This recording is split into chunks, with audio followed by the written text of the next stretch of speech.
This episode of File Underwater is brought to you by two things. One, the charity event we're holding for one of our hosts, one of the hosts of the level, Jalaprendas. We are doing a live stream on July 28th where we are raising money for her medical bills because in this country, white guys streaming is what you have instead of universal health care. So we're trying to raise some money for Jalaprendas. Hit us up, go to our website, Duckfeed.tv for more details. And please watch and please chip in. The other thing it's brought to you by is our Patreon. If you go to patreon.com/Duckfeed.tv, you can see all of our new goals, see all of our new rewards, everything we've restructured, and we'd love it if you came, checked it out, and considered joining the community. Thank you.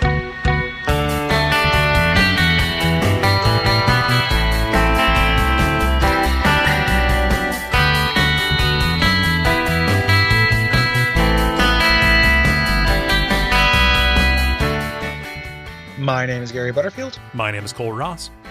You're listening to File Underwater, the show where we try to convince you that R.E.M. is America's greatest rock band. Yes, and this week we are talking about New Adventures in Hi-Fi, which was released under Warner on September the 9th of 1996. Yeah, and can I ask you a question, Cole?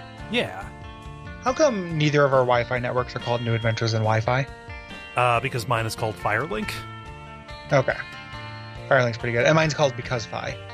So, both of which are okay. They're fine. But New Adventures in Wi-Fi is pretty good. It's pretty good, yeah. If I need to change it at any point, possibly because I named my network on the air, then yes, I will do New Adventures in Wi-Fi.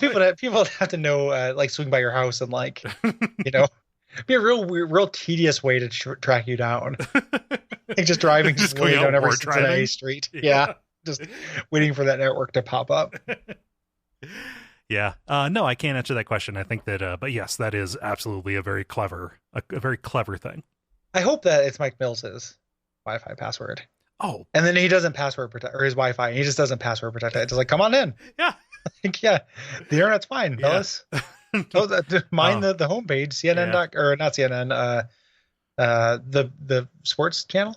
C-SPAN? ESPN? No? ESPN, thank you. Jesus Christ, Gary.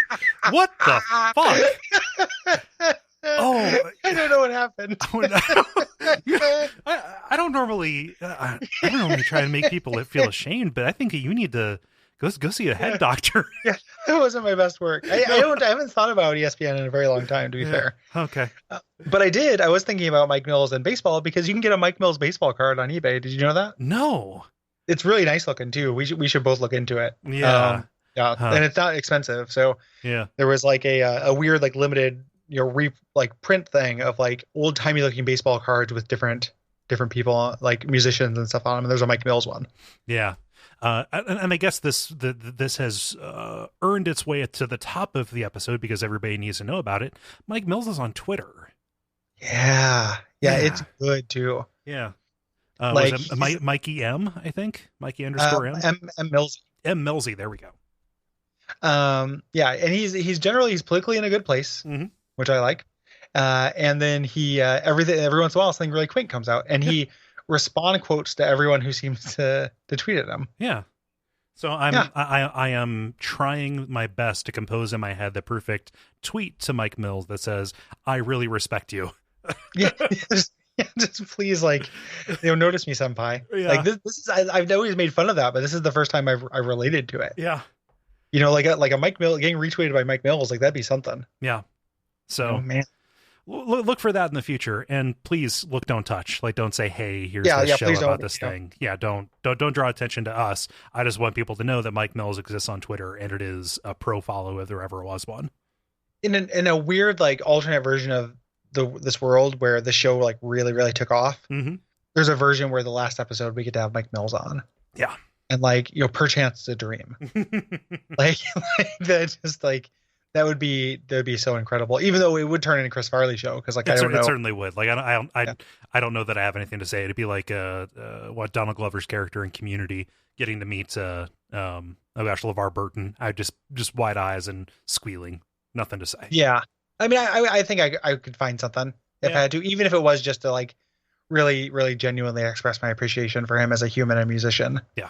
Because it's somebody who is in many ways had a big influence on me. And like, if anything, this show does is it has distilled my general REM love to make it more specific. Like, I still love REM in general, yeah, but being able to put a name to it, yeah, and that name being Mike Mills is very good. Yes.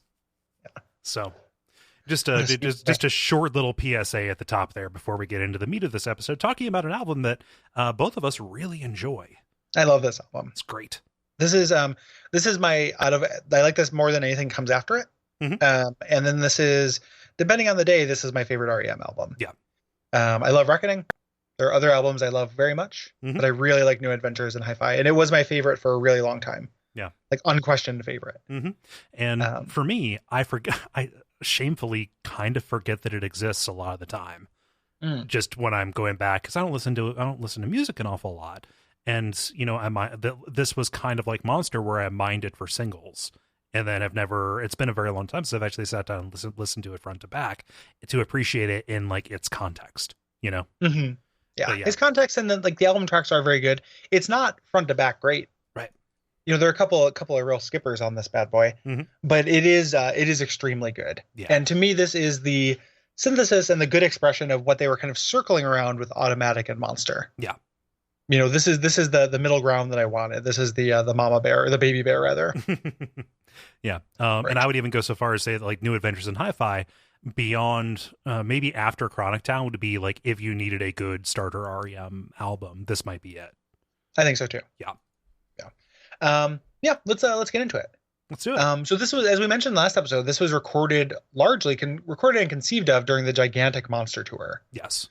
And they had this idea, like, while we're on tour, to bring a recorder along and initially they wanted to put out a live album. They eventually kind of became this hybrid. Yeah. But this happened simultaneously during that support tour. And that tour went pretty well for them, health issues aside. Right. And the recording this album was very frictionless. Yeah. Like, especially compared to the nightmare and communication breakdown that recording Monster was. Right. Yes. And so, they ended that tour, not just having gotten a lot of, just kind of principal recordings down, getting the basic tracks and stuff. They also ended it like feeling really close to each other as a band. Because it had been forever since they wrote songs on the road. Yeah, and it was a very like specific thing to recalculate or to recapture that. Right. Like, it was intentional. Like, hey, we're a live band, we're a performing band. Let's recapture some of that feeling. Because that there's an immediacy to this album and kind of like a lack of over polish that I think is really, really effective. Yes. Compared to kind of like the just everything has, 17 strings on it of Automatic, and everything has kind of a weird gimmick effect on it of Monster. This is a little bit more immediate in a way that I think is really, really powerful. And that was the intention. Yeah. Monster was written by a band that no longer toured, trying to make something to tour around. New Adventures in Hi-Fi was written by a touring band to capture that experience kind of more authentically. Yes. Yeah. And them feeling really close together was probably just Bill Berry's like anglerfish, like getting them in so he can throw the rug out of them from under them. So on these notes, Gary, I put the Bill Berry story at the end of this episode, actually, so we didn't have to like go into the body of the album bummed out, because it actually is really depressing. It is actually pretty depressing. And we'll talk about that a lot more during the next album, which is in the next episode. The next episode's our Letters episode. Yeah. But during the next album, because that is about them dealing with the fallout of it. Yeah. So it's a very interesting time for the band. Yeah. So as we said, this was recorded like largely during there's a Michael Stipe, when they went into it, has a quote where he said he wanted to make an album where you couldn't tell which songs were live and which ones were recorded. Like, the idea was everything would have that kind of live feeling to it. And like, spoiler, you can tell. Oh, for sure. Listening to which ones are live, but they still fit in. Right. Yeah. And so you end up like doing this jumping back and forth, between ones that do have that energy and ones that don't. And it's kind of paced. Like, I think one of the biggest problems with the album is pacing, and that is a symptom of that. But also like it is novel, and like this reads like a document at times. Yeah. I think that we'll get into it when we start talking about it. I think the pacing is actually pretty good. when I compare it to albums that are more of a piece. There's something like I really value that that kind of moving around. Yeah, yeah. There's like a Peter Buck quote about how this album is like his second favorite after Automatic. Mm-hmm. And he said like these songs are better, but Automatic does a better job of sustaining a mood. Mm-hmm. And like I agree the songs are better, but I think Automatic sustaining a mood is a negative thing, right, not a positive thing, And this does a really good job, I think, of like moving around enough to where it's kind of hard to get bored. Like they're experimenting within not the widest sphere. It's not like let's go absolutely crazy, but there's some real risks on here as well for something that has that live feeling to it. Mm-hmm. Yeah. So I mean, this is more in the Reckoning vein. Yes. Yeah. Yeah. Which is it's part of it. It's so strong. Mm-hmm. Makes sense. Yeah. They modeled the sounds of the album and some of their approach to it after Neil Young's Time Fades Away, which is a really good but short album, like that has like Love in Mind on it and Journey Through the Past, like some really good Neil Young before he started going off the rails kind of stuff. Mm-hmm. There's some quotes about the production on this. Peter Buck said, "Oh, this is just the band we are. It's the kind of band we are. I'm really proud of the fact that we did it under adverse circumstances and full speed ahead and damn the torpedoes and all of that," which is a very Peter Buck type thing to say. Here we have Mike Mills being, I think, a little bit more honest, saying, "It was partly motivated by laziness. If we could do as much as possible on the road, that's the stuff we didn't have to do in the studio. That's one reason why this album was so easy to make." Yeah. And it makes sense too. And it's because when you do, I've only have a tiny part of this from touring. When I was in a band, we obviously weren't a real big band, but the two things that make sense to cut an album on the road, especially if you're this size, is one, there's tons of downtime. Mm-hmm. Like on tour, right? Like if you're not young and you're going out partying every night, like, some cities, it takes the whole day to drive there. A lot of times the city is 2 hours away, and you've got 8 hours to kill. Yeah. And that's why you see on Twitter, like you see bands you like having dinner and stuff in your town because you can get there early. Yeah. It's downtime, but they're still working anyway. Like they are not doing exactly what they want to be doing at that time. Yeah, you're limited in what you can do. Mm-hmm. So that's part of the reason why so people understand when it's like written during sound check, what that means exactly is like these big productions, they essentially play a set before they play the set. Mm-hmm. You play a lot of songs during these sound checks, just to get the sound right over and over and over. And it's like, it doesn't really matter what you're playing during that time. Like if you have all your songs practiced, you can play whatever you want as long as it has roughly the same kind of sound palette. So like, them saying like, "Hey, we wrote these songs during our downtime. Let's practice them during sound check." Like, it's a really efficient use of time. Yeah. And they talk about, there's a quote in one of the books I have where they talk about it re-energizing the tour, because like you start out the tour and everyone on the crew is an R.E.M. fan, or oftentimes they choose this for a reason, and they watch you do the sound check. They're like, "This is really cool. I'm getting to watch this like R.E.M. concert for just me." Yeah. And then as the tour goes on, they get sick of hearing the same songs and they go off and do their own thing. Mm-hmm. And they said when they started doing these new songs, people came back. Right. Like their crew and stage crew would watch them play. Yeah. Because it was all new stuff. Yeah. They were under the hood. Yeah. Yeah. Yep. And it was kind of like that getting to see the demo version thing that we get to do a little bit on this show, which I can really see the appeal of if you're a huge fan. Yeah. The sound on this album differs a little bit, not just because they recorded it live, but because they also brought in more people. So as opposed to just having Peter Holsapple on, he's no longer around. But on the tour, they brought in Scott McCaughey and Nathan December, and they are all over this album, kind of in the flex positions that are needed to, fill out the sound or let the original four play the instruments that they wanted to play on this. Yeah. Yeah, and Scott McCaughey is the guy from the Minus Five and the Young Fresh Fellows, which are both pretty good bands. Yeah, and is currently in the baseball project, the side project with Mike Mills, with Peter Buck. Yeah, Mike Mills and Peter Buck. Yeah, he was a musician in his own right and is a cool songwriter, cool guitar player. Yeah, they kind of did these mix. They recorded kind of in lots of different places, but they primarily did their mixing and kind of did overdubs and a little bit additional instrumentation at the Bad Animal studio in Seattle. Yeah.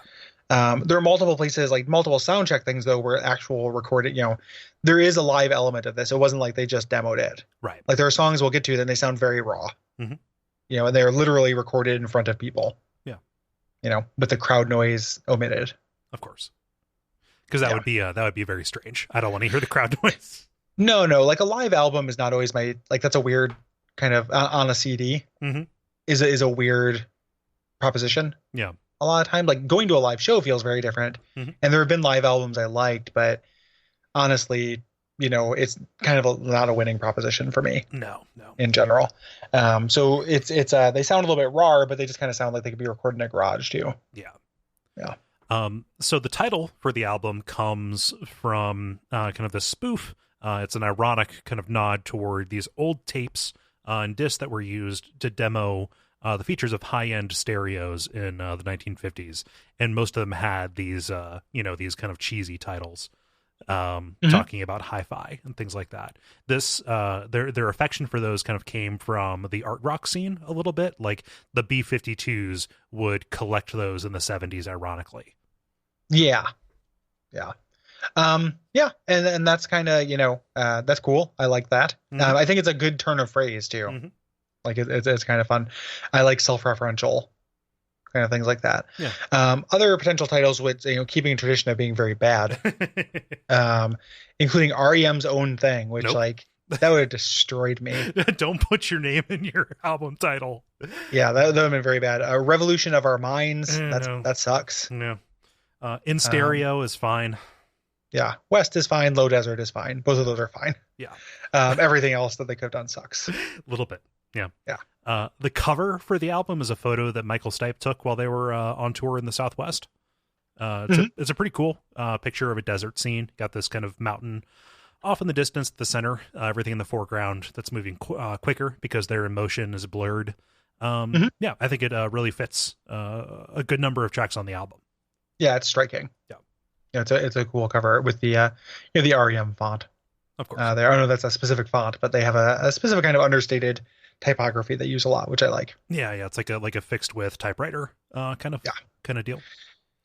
They did not tour for this album, which totally makes sense. They recorded it on tour and everything. Like it's like we just did like a huge fucking tour, and they would go on to tour with Up, so they weren't going to take as long of a break, right, as they did before. But they didn't tour for this. They did a couple of promotion shows around LA, and they're like kind of scattered performances here and there, right, but no full tour. So the band really, really loves this album. Michael Stipe, I think even still today, says this is his favorite. He compares it to Murmur for a lot of reasons, not just because it has a diverse sound and has kind of some diverse content on it, but also from the context in which it was made, in which both of them were made. Yes. Yeah. And I think that's fair. Yeah. Right? Like I think it's less sonically of a piece than Murmur, but that's to its strength. Because Murmur has that kind of like really, really warm, crazy amounts of reverb on it. And this is a little bit more dynamic than that. Yeah. It charted well, but not fantastically. It was still kind of, it went to number 2 in the US and then eventually sank because of a band called New Edition. Nobody remembers. No, but everybody did really remembers well. Bobby Brown, but nobody remembers New Edition. And in other countries, though, it actually did very well. Yeah. So it's by no means a flop. Yeah, we talked about that back in the Monster time, but somewhere around this, around the mid '90s, R.E.M's primary audience shifted from being domestic here in the United States to having a lot of success over in Europe. The book that I read, Remarks Remembered or Perfect Circle, depending on which version you get, there's a lot of kind of hand wringing over why this happened. Whether it had to do with just the changing music scene and R.E.M. no longer being outsiders, being the establishment, or whether it was just fatigue that R.E.M., when the first album that was released in a territory was No Adventures in Hi-Fi, it performed like gangbusters because nobody there was tired of them yet. Yeah. There are lots of theories about this, and the timing of their re-upping with Warner Brothers probably would have changed the nature of that deal if they signed it after Warner saw how New Adventures was received. Yeah. Which we didn't talk about. We'll talk about that in a minute. Yeah. But this is them renewing their contract, and that was up in the air for a little while too, and ended up being a big deal. Right. There are a lot of other contenders they were maybe going to move with. Yeah.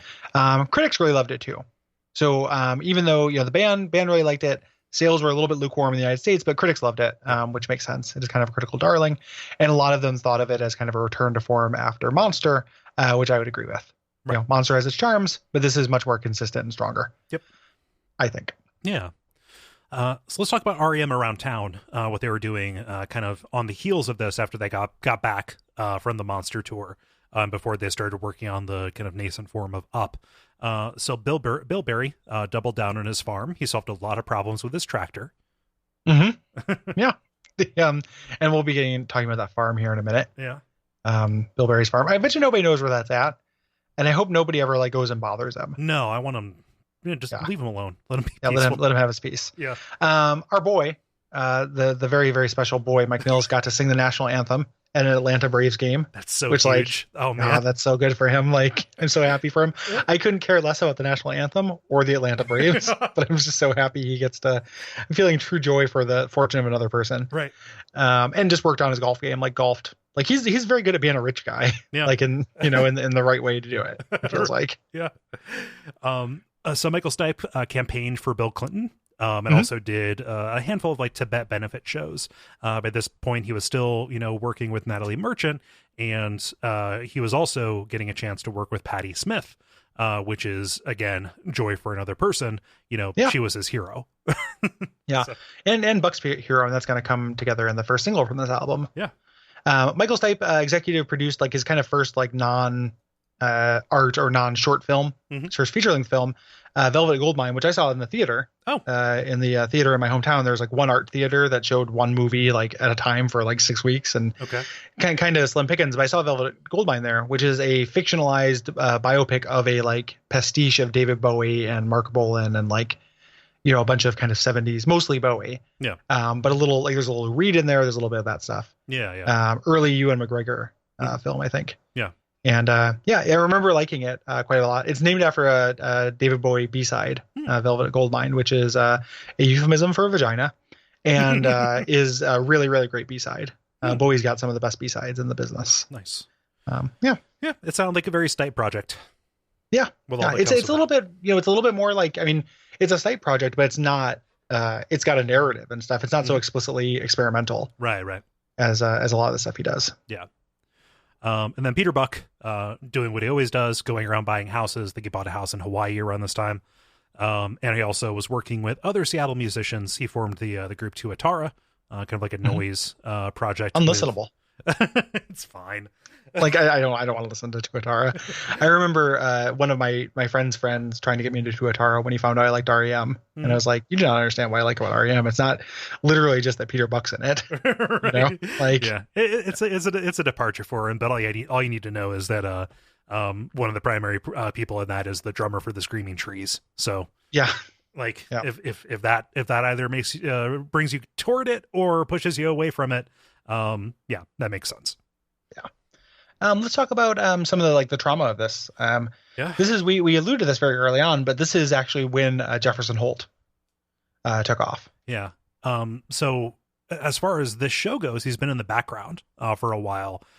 After they got on the road and after they started getting their deals, Jefferson Holt was a big booster in the early days and helped them, kind of work on their logistics and had these contacts in IRS along with Bill Berry.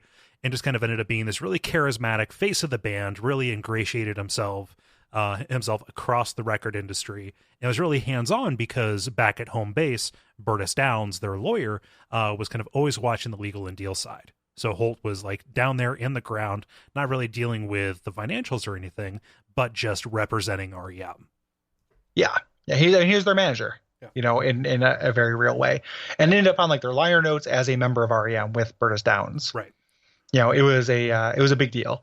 But on June 21st, 1996, the LA Times published a story about him being ousted because of a sexual harassment they'd done in their HQ in Georgia. Yeah. And nobody talks about it. Nope. They can't legally. Right. So there was a gag order as part of the settlement. There was some investigative reporting that drew up some details about it. Apparently there was really disparaging language and also a request for sexual favors in exchange for professional consideration. All of that's alleged. There's no, real, sense of what actually happened. Yeah. Well, I believe, I believe. Yeah, no. I believe the lady. It's like I'm not saying you don't, but I'm just saying. Yeah. No, it's and also the fact that they let him go. I mean, like the cause or the effect is still the same, and it points to there being a reason for them breaking it off with him. Yeah. So if it sounds like it being mealy mouthed, it's just because like that is the official story. Burtis Downs would hand out laminated cards with their statement, basically saying, "Yep, it's regrettable, but for any number of reasons, we cannot offer a comment. Bye." Yeah.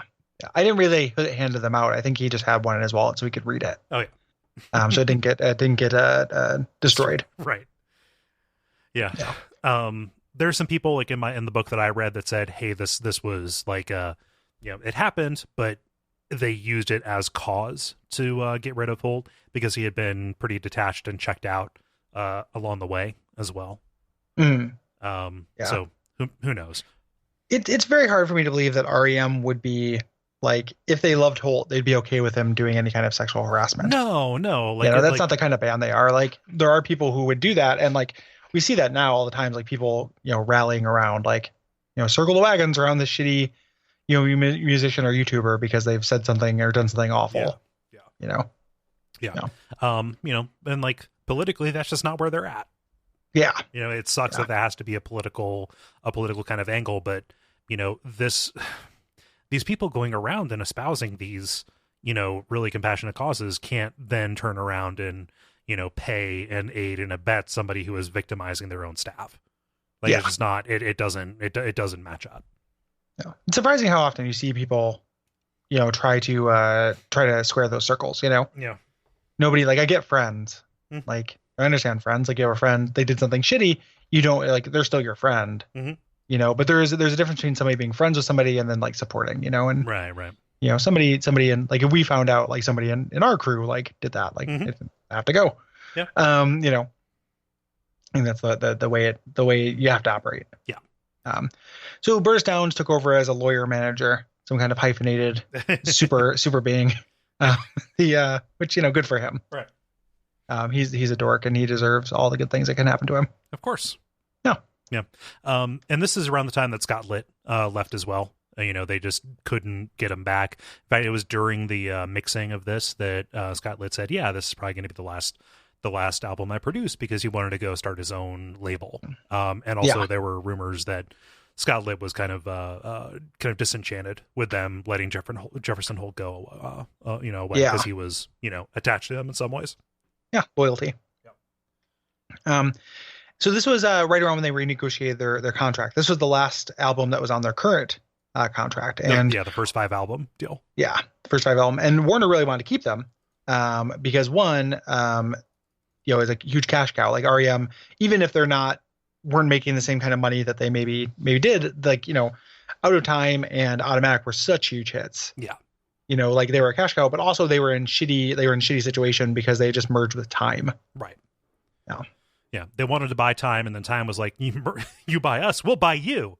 And then the resulting company was just in massive debt to the point where like the executives at Warner were very invested in making sure that they came in, and that'll come to like a really like dorky and regrettable head later on.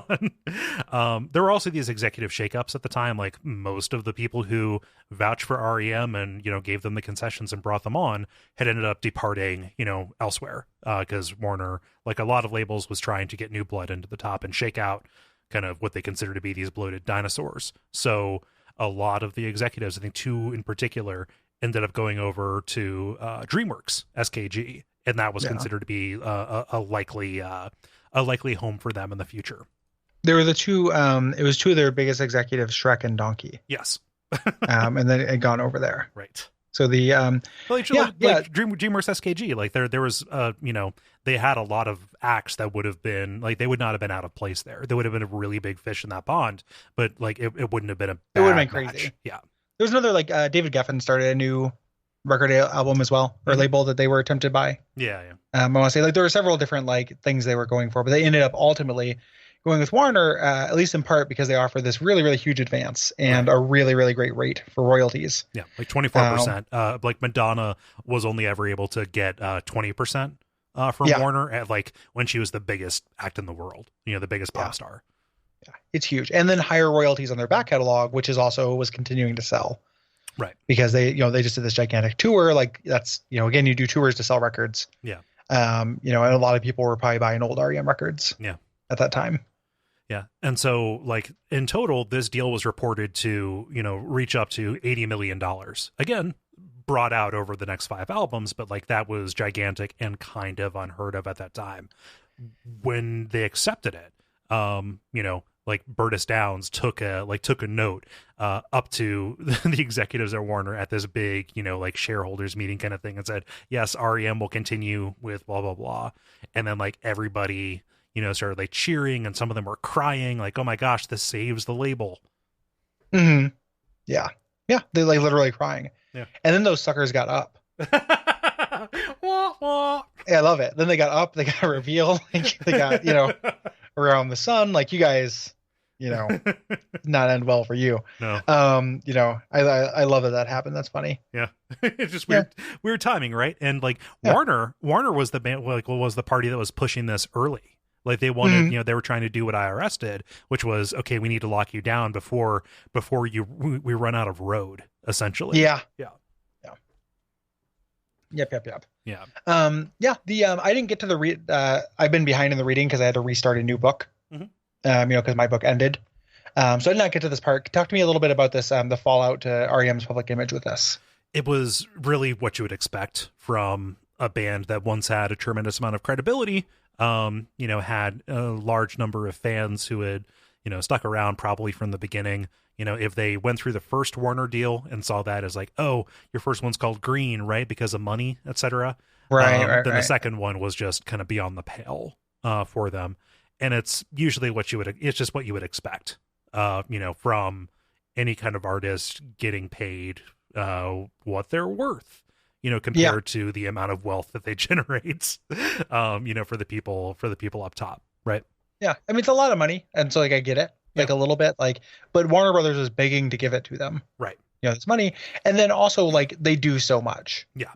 Like they do, $80 million is a lot of money. Mm-hmm. Nobody needs $80 million, but at the same time, like they gave a lot back. Yeah. So good for them. Yeah. I mean, it's like the book, the one that you're catching up on has like a breakdown of like exactly why that deal might not have even been enough compared to actually like the water that they were pulling. So yeah. But yeah, that like like I said, it's what you would expect. And, of course, it didn't really pan out because, of Up. Yeah, because of Up, which, like, before anybody writes in, which you won't be able to because we're recording that episode right away. Like, we both like Up. Yeah. It's just, it was it's a challenging album, I think is a good way to put it. Challenging album and didn't do super great. Right. Yeah. Yeah. I think that's all the story stuff. I mean, like I said, we're going to get to Barry's departure at the end of this after we talk about the actual Bless music. his heart, good Lord. What a fuck up, what a fighter. The freeform motorcycle handguard. We'll get into the departure. Yeah. And then we'll get into his departure. Mm-hmm. Yeah.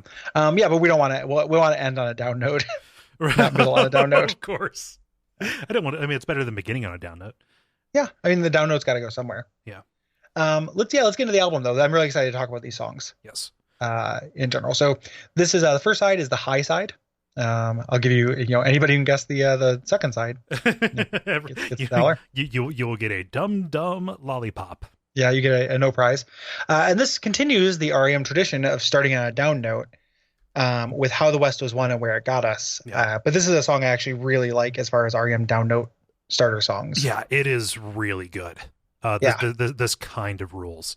And I think that like it is saved from being, a slog. It's, saved from the drive pit. Remember, I really like drive. Mm-hmm. It's saved from the drive or the Feeling Gravity's pulpit because of this very strange arrangement and composition.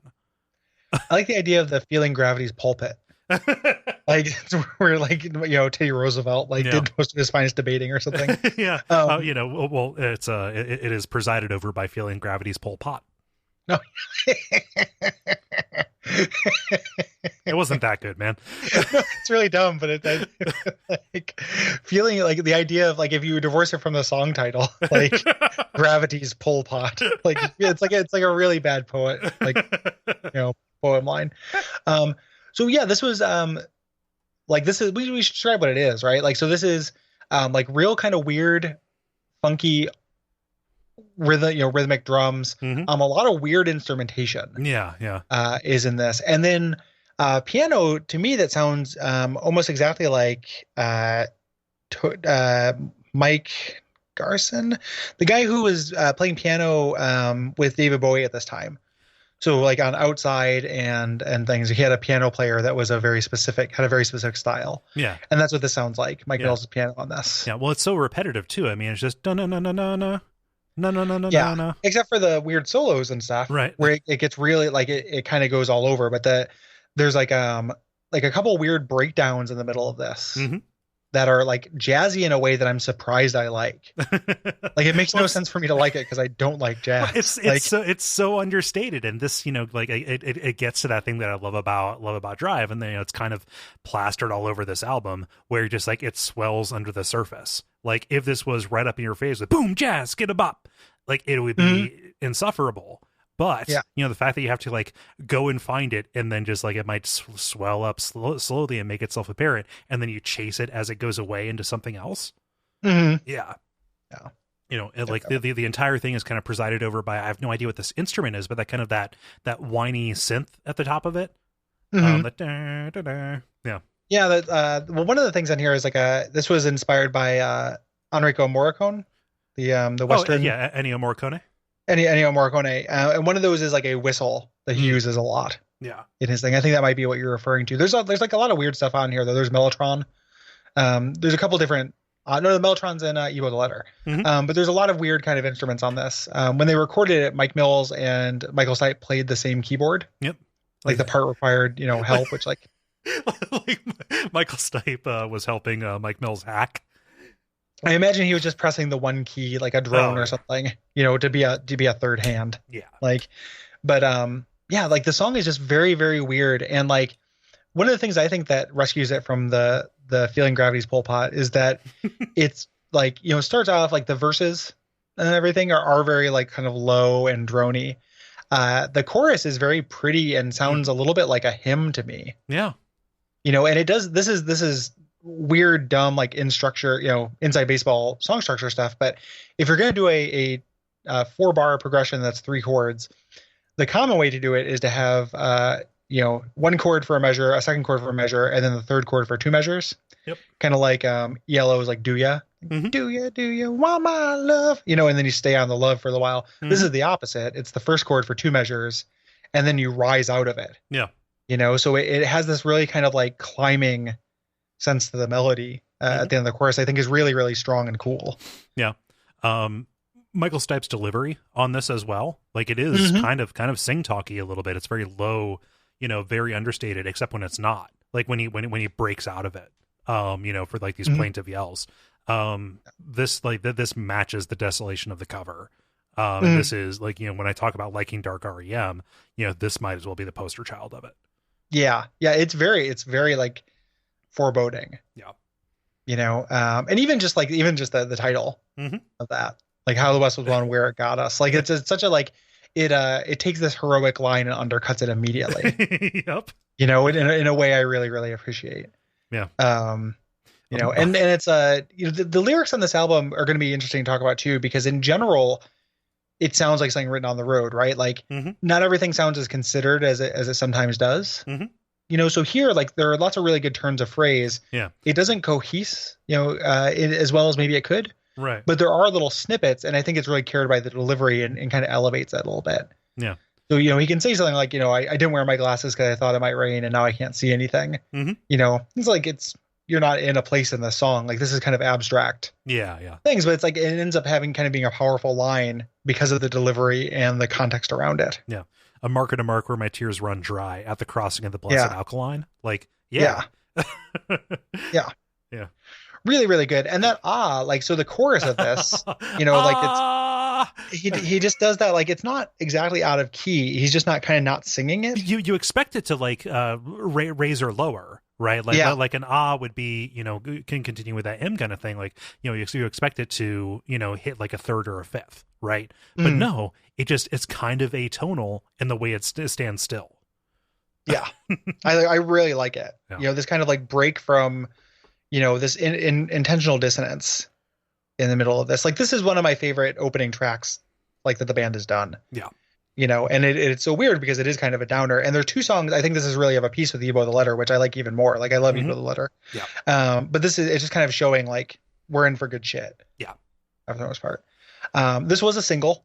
It wasn't the first single. They released both of their like drony downbeat numbers as singles. Yeah. And not the song they didn't release as a single, the song they promoted on the MTV Music Awards that like is so obviously a single. So good job, R.E.M, I guess. Yep. You really showed them. Yeah. But because it is a single, there is a video. Yes. For it. And this was shot, I think, at the same time, not as the Bittersweet Me one, but some of the elements of Ebo the Letter. Like, during that week when they were in LA doing promotion for this, they just kind of did some performances and had cameras around. Yeah. It's kind of, they end up on part of it, they're on this billboard, and then the other on behind the billboard, it just says available. Right. Which, like, I like that as a blank billboard. Yeah. And it ends with them kind of covering it up with yellow paint and throwing leaves on it. Like, it's very, very arty. Like, this is kind of a return to where they were at with videos in the mid and late 80s. In terms of cutting to some random imagery. I love that they have a little squirrel friend on stage. Yeah. I like that too. In general, real good. Yeah, this is great. And you're gonna get like some whiplash going from this to the next song, and then some whiplash going from the next song to the one after that. Like, this whole first half is kind of like yanking you back and forth on a toggle, which I love. Like, again, I don't want to get bored. Like, this is that's good album structure to me. Yeah. So the second song is the Wake Up Bomb, which, as I mentioned, they performed when they were touring for Monster, as opposed to coming out and doing What's the Frequency, Kenneth. They did this during the Video Awards because this was written on tour. And this sounds like a monster. Like, this sounds like a Monster song. Yeah, this is a monster ass song.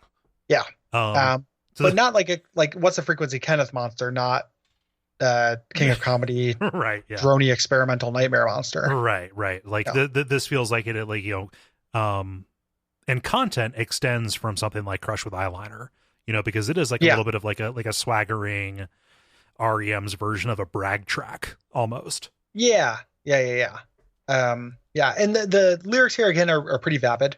Yeah. Like, I kind of hate the verses in this. I don't think they've aged super great. I don't hate the song, but it kind of becomes noise to me. Like, it becomes just there are individual lines in the verses I kind of like. I get high on my low ass bootcut jean.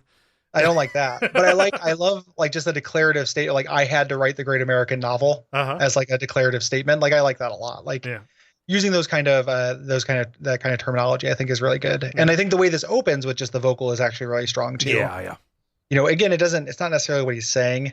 It's just kind of the delivery of this. And the choruses and kind of pre-choruses are great. Oh, it's so good. Like, there's a quote from Buck in one of the books I have where he says, like, if we had written this at the time Monster had come out, this would have bumped maybe 3 or 4 Monsters songs off the album. Yep. And I'm like, fuck yeah, it would have. You know, like, this is what I wanted more of for Monster, was like another What's the Frequency, Kenneth. Right. Yeah. I think that I might take like less exception with this if it was on Monster and if it felt more of a piece. Like, in general, this entire album, when they were promoting this, Michael Stipe was coming out saying like, yep, that's another song about death and anxiety, or another album about death and anxiety. And that's true to a certain extent. Like, the entire album has this, for large parts of it, this kind of more somber tone to it. This doesn't feel like it fits in. Aside from the fact that like they wrote it while in support of Monster, and it might have been too good for them to like leave off or ignore. Yeah. I mean, I don't know. Like, it works for me because I value that variety so much. Yeah. Like, I don't really want something to sound of a piece. Like, that's not like an album value I have too much. Yeah. And I might have it a little bit more than you, but yeah. The pre-chorus for this and like the chorus itself is really, really good. Like, the organ is the thing that ties this entire song together for me. Yeah. This doesn't sound that much different, or this much doesn't stand out that much more to me than, say, like So Fast So Numb. Yeah, which is another song that I like. And that's also another big kind of like rock song. This is poppier. Yeah. But they're both like, kind of heavier rock songs. It might just be because this is a song talking about how sexy and great you are. Yeah. Yeah. The lyrical content, and a lot of that stuff fades for me. Yeah. Yeah. I end up liking the song a lot, but I have to kind of ignore that. Yeah. And for me, it sticks out. Although I do. Hard to ignore. Yeah. I do like the idea of practicing your T-Rex moves. Yeah. Yeah. Listen to Queen. Like it's very like, like if they weren't delivered this way, it wouldn't sound braggy. Right. It's the swagger deliver, Mm-hmm. I look good, Yeah. It's been oh no 1 week since the glass pack. Yeah, there's some like I had to knock a few buildings over. Like there's some obnoxious shit in the lyrics. I'll give you that. Yeah. I just like because it does sound like a monster song to me, and because I don't like monster very much, like a good monster song I would take here rather than like, I guess a bad one, right? Yeah, like it's I'd rather be rich than stupid. Yeah. Yeah, exactly. It's and it also comes from that kind of mining for singles thing. Like only really for the show do I listen to R.E.M. albums like as an album, really. Right. Ordinarily I just take songs I like, and when I just look at all the R.E.M. songs, I see that sometimes I feel like listening to it because it's got a good chorus. I love the next song though as well. Like this whole first side is great. Yeah. I think this is up there with their first sides. Leave, I have some problems with, but the Leave, is still good. And then the second side gets a little bit more uneven, which is an R.E.M. trope. Right. But this New Test Leopard is great. Yeah, New Test Leopard is very good. I think it sounds a little bit dated. And the acoustic guitar, like the way it was mic'd or recorded, there's something about the effect that makes it sound a little bit Alanis Morissette to me. During the chorus, during the verse, it just sounds, I think you're right. Like it's just kind of the way that it's mic'd. The specific sound they get during the chorus is a Leslie rotating speaker. Yeah. Which I remember in my band days, tearing apart an organ to get the speaker out to use it. Oh, I mean, they're so attractive. Yeah. I love those things. It's a good sound. Yeah. Yeah, I mean the production on this is not my favorite thing in the world. Right. I think melodically and song-wise though it's really strong. Yeah. Like I like the lyrics a lot. Like I don't know, I actually like the lyrics of this quite a bit. No. I think they're a little trite. But that's if you don't think of it in terms of like if you don't think of it in terms of it literally being a story about somebody on a talk show, which he talks about a little bit, but and I know that's what it's about because he said it. But the idea of like, there's a lyric in here where he's like, I thought I could teach them what an ugly thing to think or what an ugly thing to say.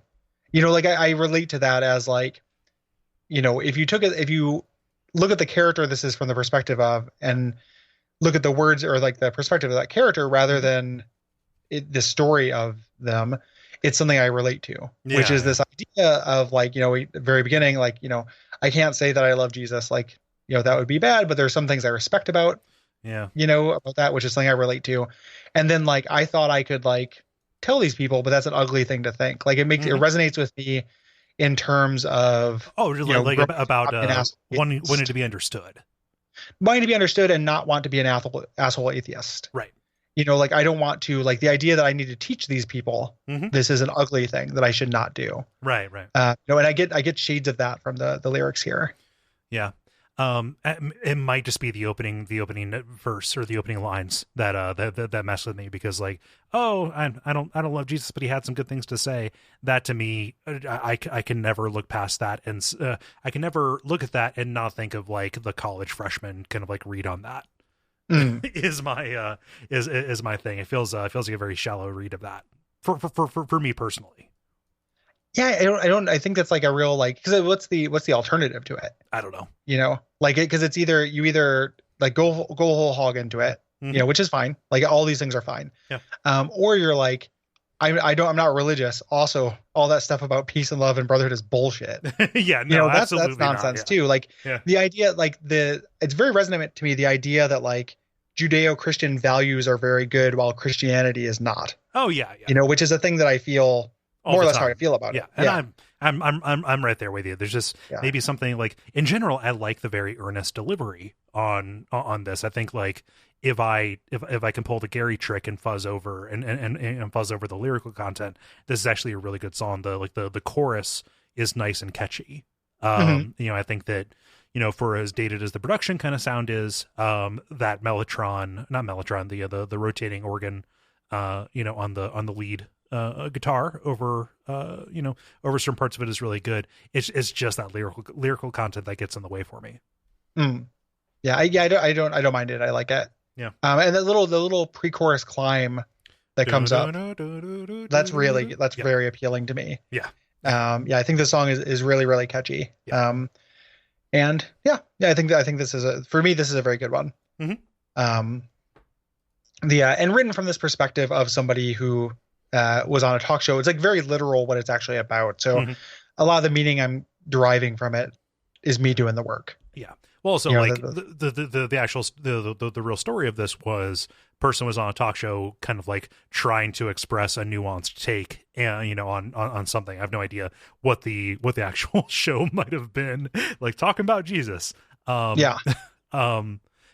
the audience was having none of it, and Michael Stipe was cut off, and there were commercials. Like he couldn't express himself. Right. With this nuanced take. Yeah, I don't know. I think that's a cool thing to write a song about. Mm-hmm. Like maybe, I mean, what you're picking up on, I would agree that like it's maybe a little too literal in the first verse. Mm-hmm. But it is. I think that's a cool thing to write a song about, and something I relate to in general. Yeah.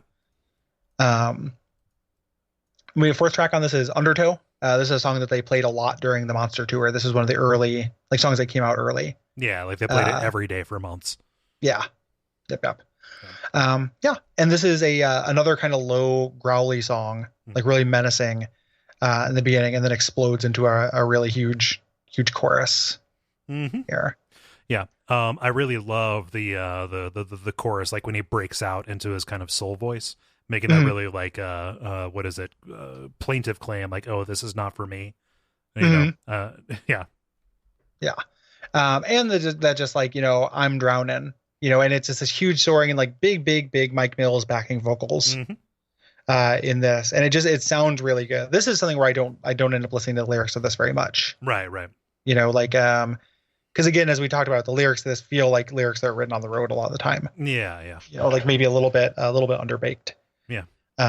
And weirdly, so I'll eat a little bit of crow and say I'm being inconsistent here. I love the end of the third verse. I don't need a heaven. I don't need religion. I'm in the place where I should be. Like that to me feels genuine. I don't know. If it's because of the. I have no idea. It literally might just be the delivery. I don't know. Yeah. To me, the delivery in that, like, I like that line too, and I'm not like trying to fight our Bakuman. Yeah. Right. But then just like to me, that delivery of that line is a little bit more college. Like it sounds like somebody being like, it sounds like a pulpit kind of line. Yeah. Or like a beat poetry. Like I'm, getting people, like I'm giving a speech to me. Yeah. Like it's a little bit less removed. Yeah. And, so maybe I applied what, anywho, it's, I also like that lyric. It's kind of weird to put these back to back because it really seems like it's the weird religion suite. Yeah. And it's, when you read the books about this, they were pretty defensive about it. I don't know if they actually got any heat, for saying like, basically we have no need for organized religion, which it's weird to think of, but like even in the mid 90s, that might've been a pretty controversial thing to say, especially for one of the biggest rock bands in the world. And their kind of defense was, it's a song about, like we're expressing doubt here, but we're not up there ripping pictures of the Pope apart on television. Yeah. Put the heat on Sinead O'Connor. Yeah. Like not us. Right. How amazing is it to think of the Pope having that kind of relevance? Like it's so weird because now like the Pope can be like, yeah, Donald Trump is bad, and the religious like right in this country doesn't give a shit. Right. Like they don't actually care about what the Pope thinks. Right. The Pope is no longer their like, their leader. It's such a weird thing. Like I'm sure like that's not true writ large, but right. It's amazing to think that would have been such a shocking thing. Right. Yeah. You can toss out whoever doesn't agree with you, and that can even include the Pope. Yeah. It's but I like Undertow. I always forget that I like it until it gets to that chorus. Yeah. Because the verses are pretty stolid, but I think the chorus really redeems it. Yeah. So Ebo the Letter, this is the first single from the record, which the band insisted on. Yeah. Um, Pretty much from the stance of, I think we've earned the right to put out something challenging as our first single. Yeah. Which we keep doing. Yeah. We've earned the right to continue doing this for the rest of our lives. And also they were just so jazzed because they worked with Patti Smith on this. Mm-hmm. Yeah. So she did backing vocals for this, and, she picks up for some of the bridges as well. Yeah. And, we've talked about it before, even earlier in this episode. Patti Smith, huge influence on Michael Stipe. He says and Peter Buck. Yes, and Peter Buck, but like Stipe in particular says he owes pretty much all of his like performance style to obsessing about the way she presented herself on stage. Mm. Yeah. And they even said like early on when they were covering So You Want to Be a Rock and Roll Star and Gloria and the like, they were really just covering Patti Smith's covers of them. One of my first girlfriends, my second girlfriend ever, was really into Patti Smith, and she had to be on the lookout because there's also Patti Smythe with a Y, who's like the evil Patti Smith. Like if you're like trying to buy, you'd say like I really like Patti Smith, and your mom would get you Patti Smythe. Oh no, it's like it's way worse. Yeah, it's a grandma trap. Yeah, totally. It's like my friend Eric. I've said this before. We got the REO Speedwagon CD because his mom knew he liked R.E.M. Oh no! And yep, got on the wagon. I like the song a whole lot, even though again it does things that like Gary generally doesn't like. But I like it for very similar reasons to How the West Was Won and Where It Got Us, where it starts with this kind of drone, 2 chords, like most boring intro in the world. It sucks. Like oh man, I like it. Like the 2, like I like that when he's singing over it. Yeah. On its own, I think it's extremely bland. Yeah. Like as an intro, like this is weird to me. Yeah, I think that as like the texture, it actually draws a lot out of it. Those two elements working against each other, really, I think they set each other off.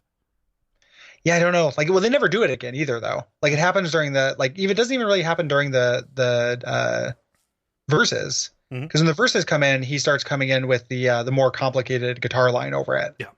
So it's still doing that, but a guitar, like a melody is just added to it, I guess is the point. Yeah.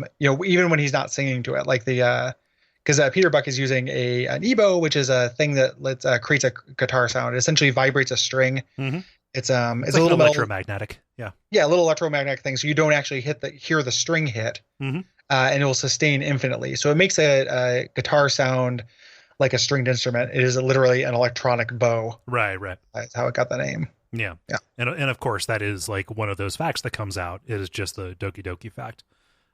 Like, losing my religion doesn't mean what you think it means. Yes. Yeah. Lyrically, and kind of in some of the lyrical presentation or vocal presentation, this is pretty similar to something like Country Feedback. This is what they call like a Michael Stipe vomit song. Where you look at the verses and they're spread out like this. These are long, complex sentences that are dense and rich with imagery and delivered with what I would call venom. Yeah. It's a little bit. It's definitely spiteful, and it was a letter he never sent. Right. That he wrote on the tour bus. That this comes from. So the verses, like it does have this kind of speak sing element to it as well.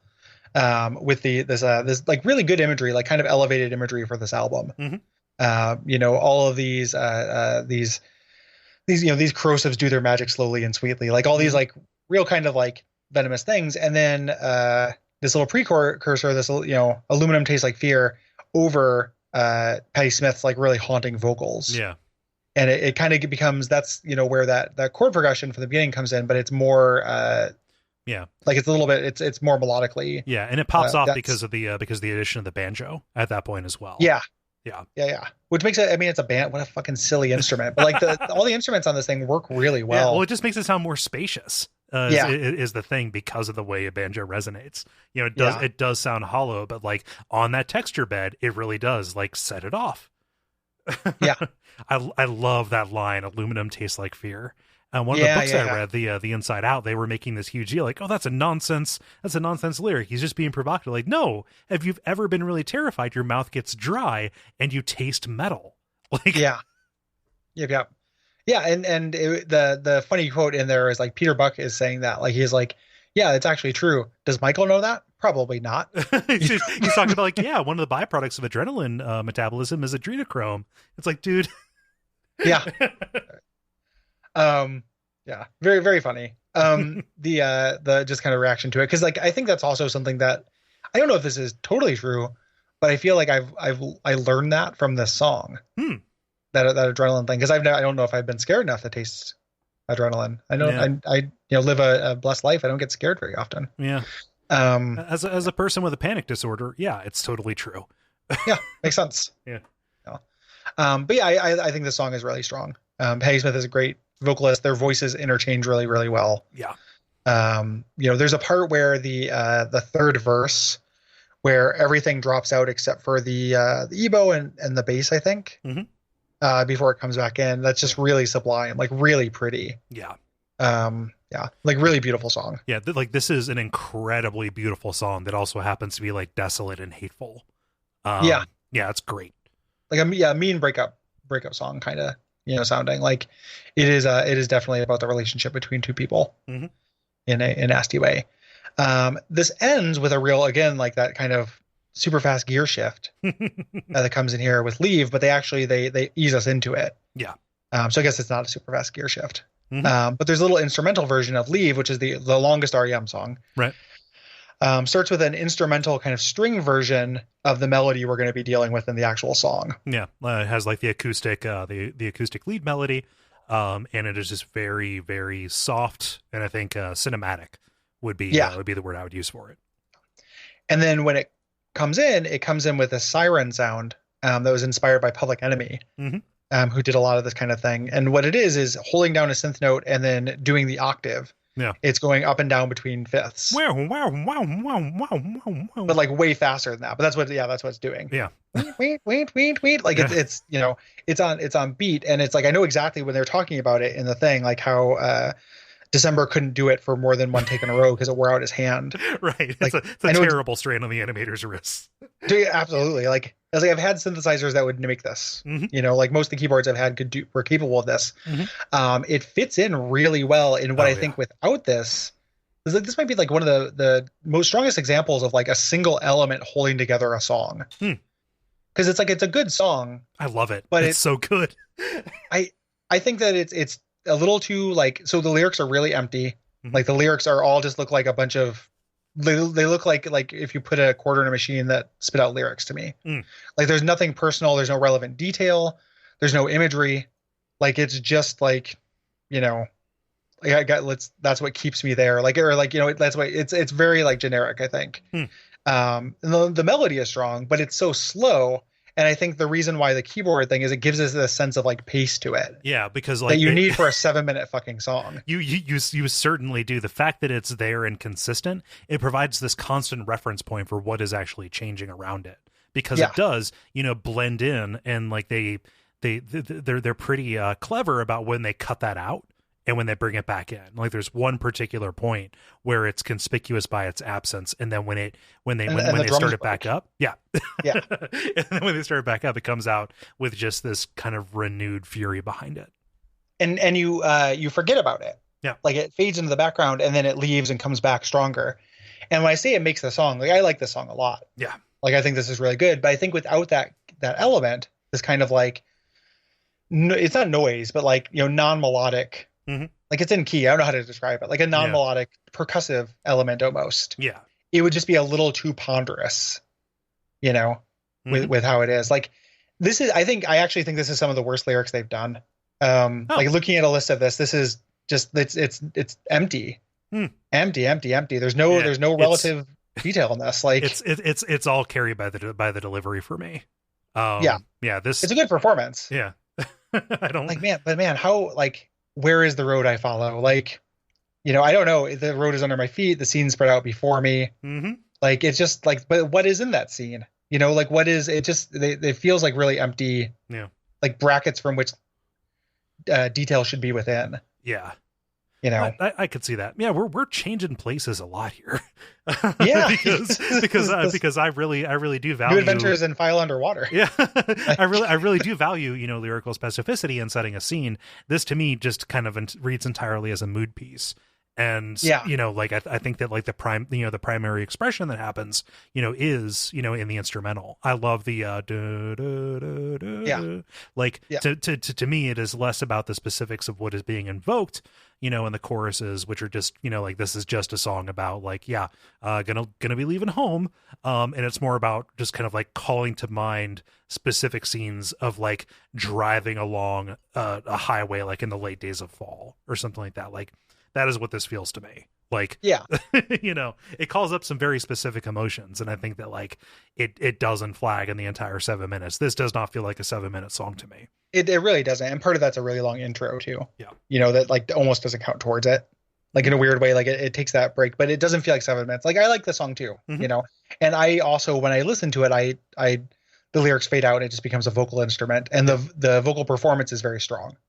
Yeah. Those are all things I definitely agree with. Mm-hmm. I just think when I was looking at the lyrics because of the show, essentially, I was kind of amazed by how kind of weak I think they are. Yeah. Again, the performance is good and I don't mind being direct, but it's not, there's just nothing in it, I love the line, I temper madness with an even extreme.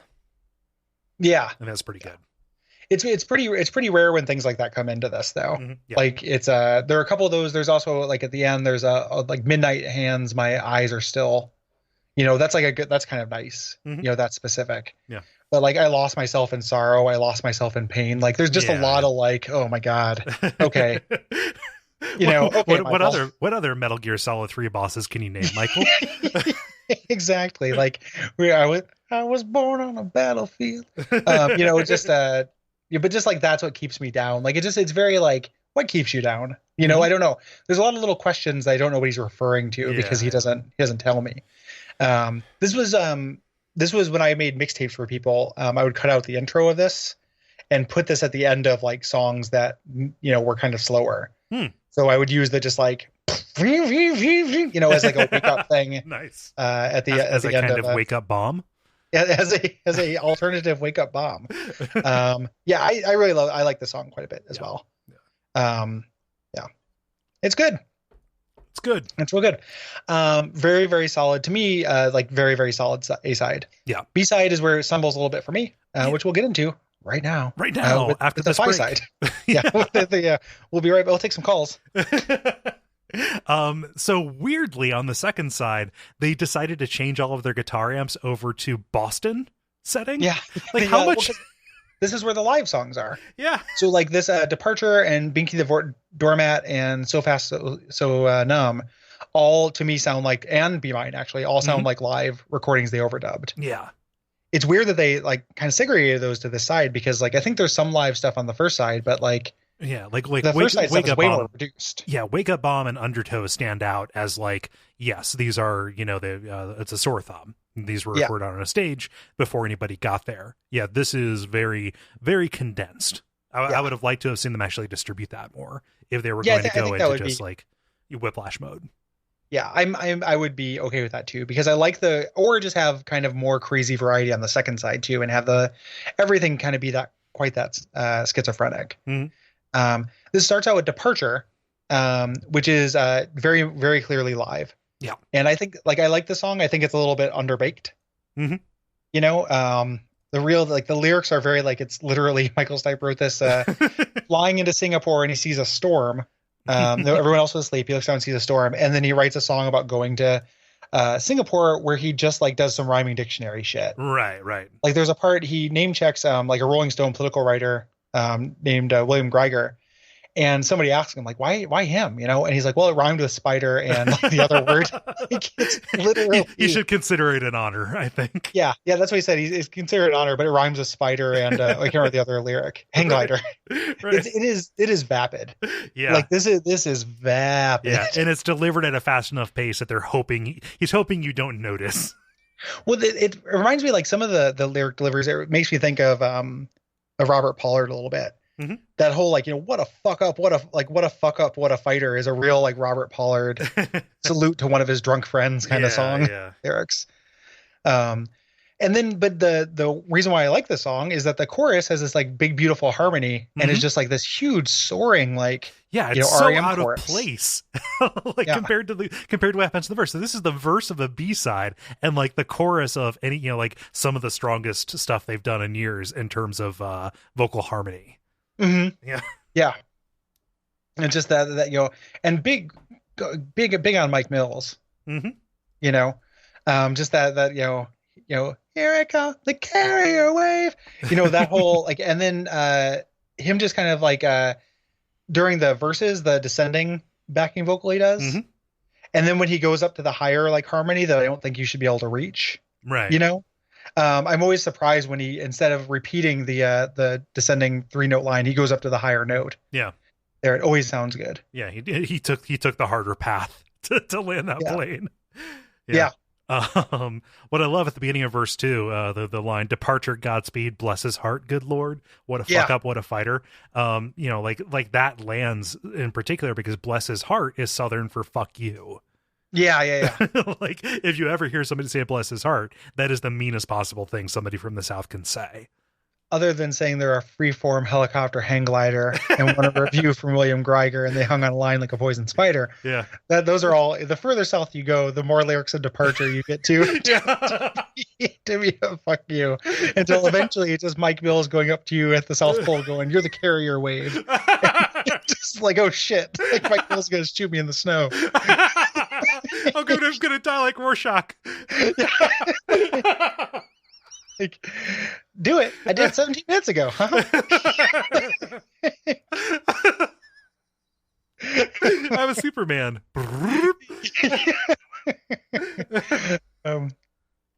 Yeah. But this is still good though. Yeah, I have some really mixed feelings about Departure, but yeah, it's still like that chorus again saves it. Like, and that's kind of been the story for a bunch of these songs so far, is like one particular element that is the linchpin across these couple things that are going to take or leave for me. Yeah, but which I think like improves them though. It becomes more than the sum of its parts. Oh, of course, yeah. I mean, because like it's like maybe the thing wouldn't be good. Like this would not be a good song without the chorus. Right. With the chorus though, the verses make sense. Mm-hmm. And end up being good. Yeah. The second single on this album is "Bittersweet Me," which is another, like, this is I think the most R.E.M. R.E.M. song. It definitely is. It is that mid-tempo minor kind of thing. Feels like very similar to Cuyahoga to me, actually. It just there's something about the way the bass line interacts. But like it plays more straightforward because Cuyahoga has these movements to it, whereas this one does not. Shout outs. They kind of got out of doing that. Yeah. We need to make every song have 17 barely different parts. Yeah. It's not really an R.E.M. thing anymore. Shout out to Cuyahoga. I'm currently drinking a Great Lakes beer called Burning River. It's from up in Cleveland. Yeah. So reference in the Cuyahoga. Yeah. There you go. I like Bittersweet Me quite a bit.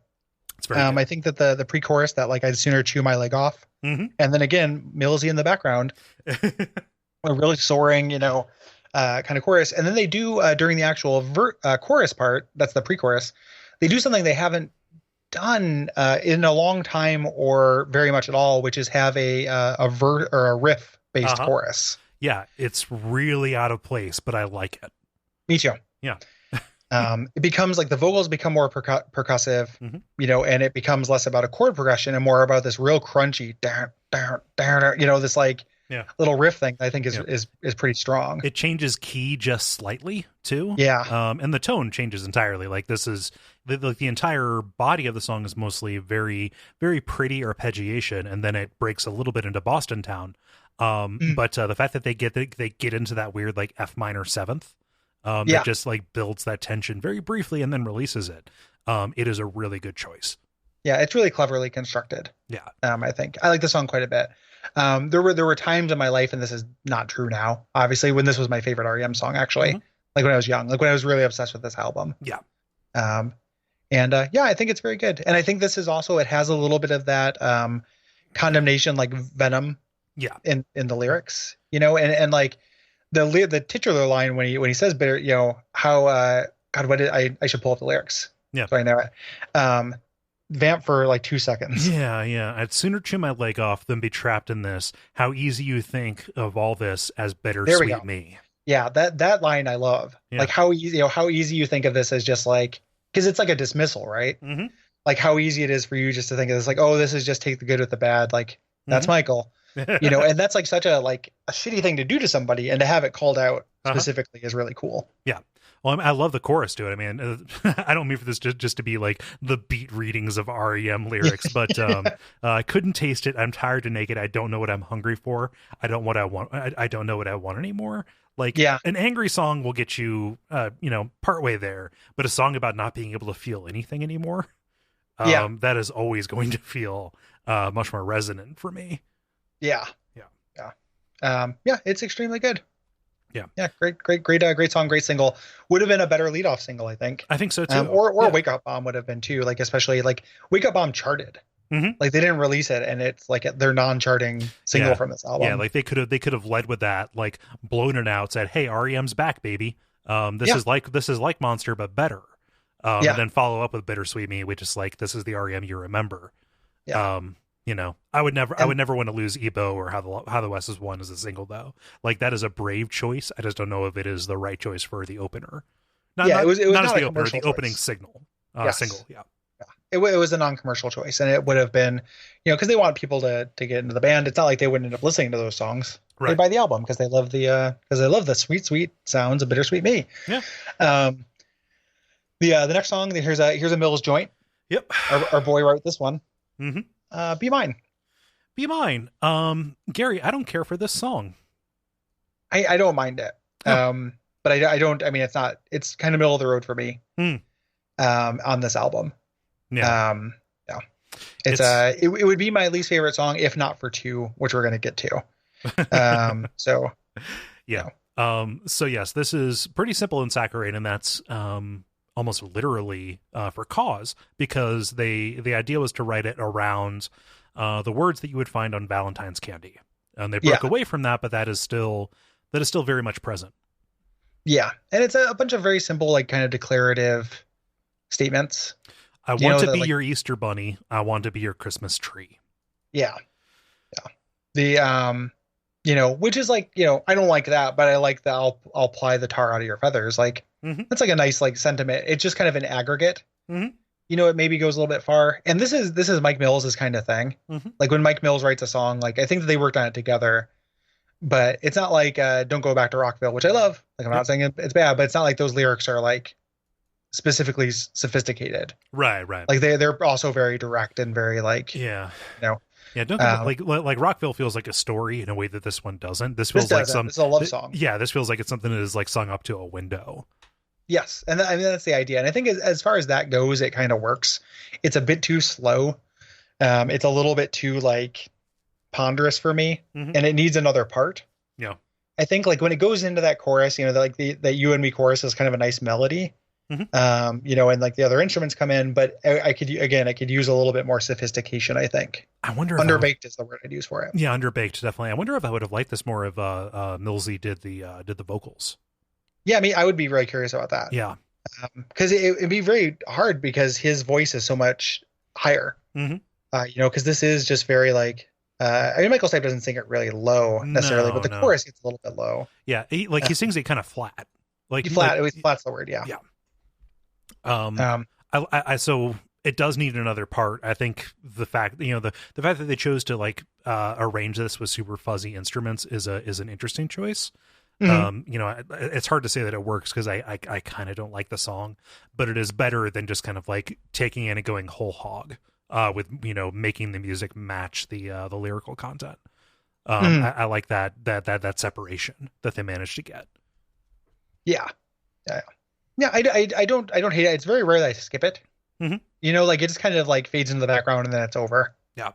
For me at least. Yeah. Decent. There is he recorded a version where he was on the bus, Mike Mills, and they really wanted to just release that version where he did the instrumentation on the bus. They took it, they added to it.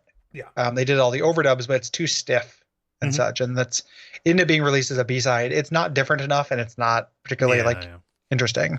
Yeah, it's a little bit of a taste of what we got like back in the Out of Time kind of B-side stuff, where it's like, oh, here is a wealth of songs in progress. So it's like, I'll take whatever of that I can get, but it's good that they released this version as opposed to the other one. This version's better. There's a quote from Burtis Downs about this too, where he said, like, if we had done this with different production, this could have been like a gigantic hit. Yeah. And I think that's probably true. Mm-hmm. Right. So like that fuzz, like making everything really fuzzy, the kind of choices they did make, if there's a version of this that is 1,000 times worse with like the Everybody Hurts production, more or less, that I think could have been like a pretty big hit. Yeah. It's hard to argue a counterfactual, but I would very much dislike that song and that version of it. No, I would like it. Being like nonplussed about it. I'm not saying you would. I just not crazy about that idea. That's not a good thing to me. Like I do not want anything to have the Everybody Hurts production. Yeah. The next song is Binky the Doormat. Another clearly live song, introduced on the tour, or the Monster tour film, as everything you always want to know about sex, what we're afraid to ask. Yeah. So I like that the title is pulled from Shakes the Clown. That is a very underrated movie. It's a weird pull. Yeah. It's a weird pull. R.E.M. hate this song title. They say it is beyond a shadow of doubt the worst song title they've ever come up with. And it's true. It is a very bad song title. It does not. It should not have been called that. No. And it's him talking about being submissive in sex. Like it is another. But R.E.M. talking about sex, I kind of like more than sexy R.E.M. to me. Like it's a little bit more like clinical. Yeah. And like how it's not come hither when the chorus is literally go away, over and over. Like there's a little bit of like kind of analytical nature to it that I actually like. Yeah. And he talks about that, like distance is my tendency. Like he talks about that in his in the lyrics. Yeah. Yeah. Distance is my tendency. I am defeated. Yeah. Yeah. Yep. I love that opening line. This is horror movie stuff. Yeah. Yeah. Like he's very aware of like him going into this stuff. Cause I mean, they name check Astroglide in this, the popular lubricant. Like this is, This is the Rolling Stones of lubricant. Yeah, it really is the Cadillac of. It's actually very much not the Cadillac of lubricant. It's the free lubricant they give at like college, right. health centers, and like is not particularly great. It'll erode your toys. Yeah. And then he's got this lyric that the genius is at genius.com, but I also think this is probably true, given the content of the song where he says like, I'm just a little acorn, but acorns grow to mighty trees. It's probably about getting a boner. Right. And a grower rather than a shower. And it's like, I didn't need to know about Michael's type. It's that's a pretty intimate detail. Musically, so this is kind of like a really rocky kind of song. It's rocky. It's one of those live ones. I like the main riff to this, like that slinky lead that kind of goes over the entire thing. I like the way this sounds a lot as a like this is riffy R.E.M. and that is a rare treat indeed.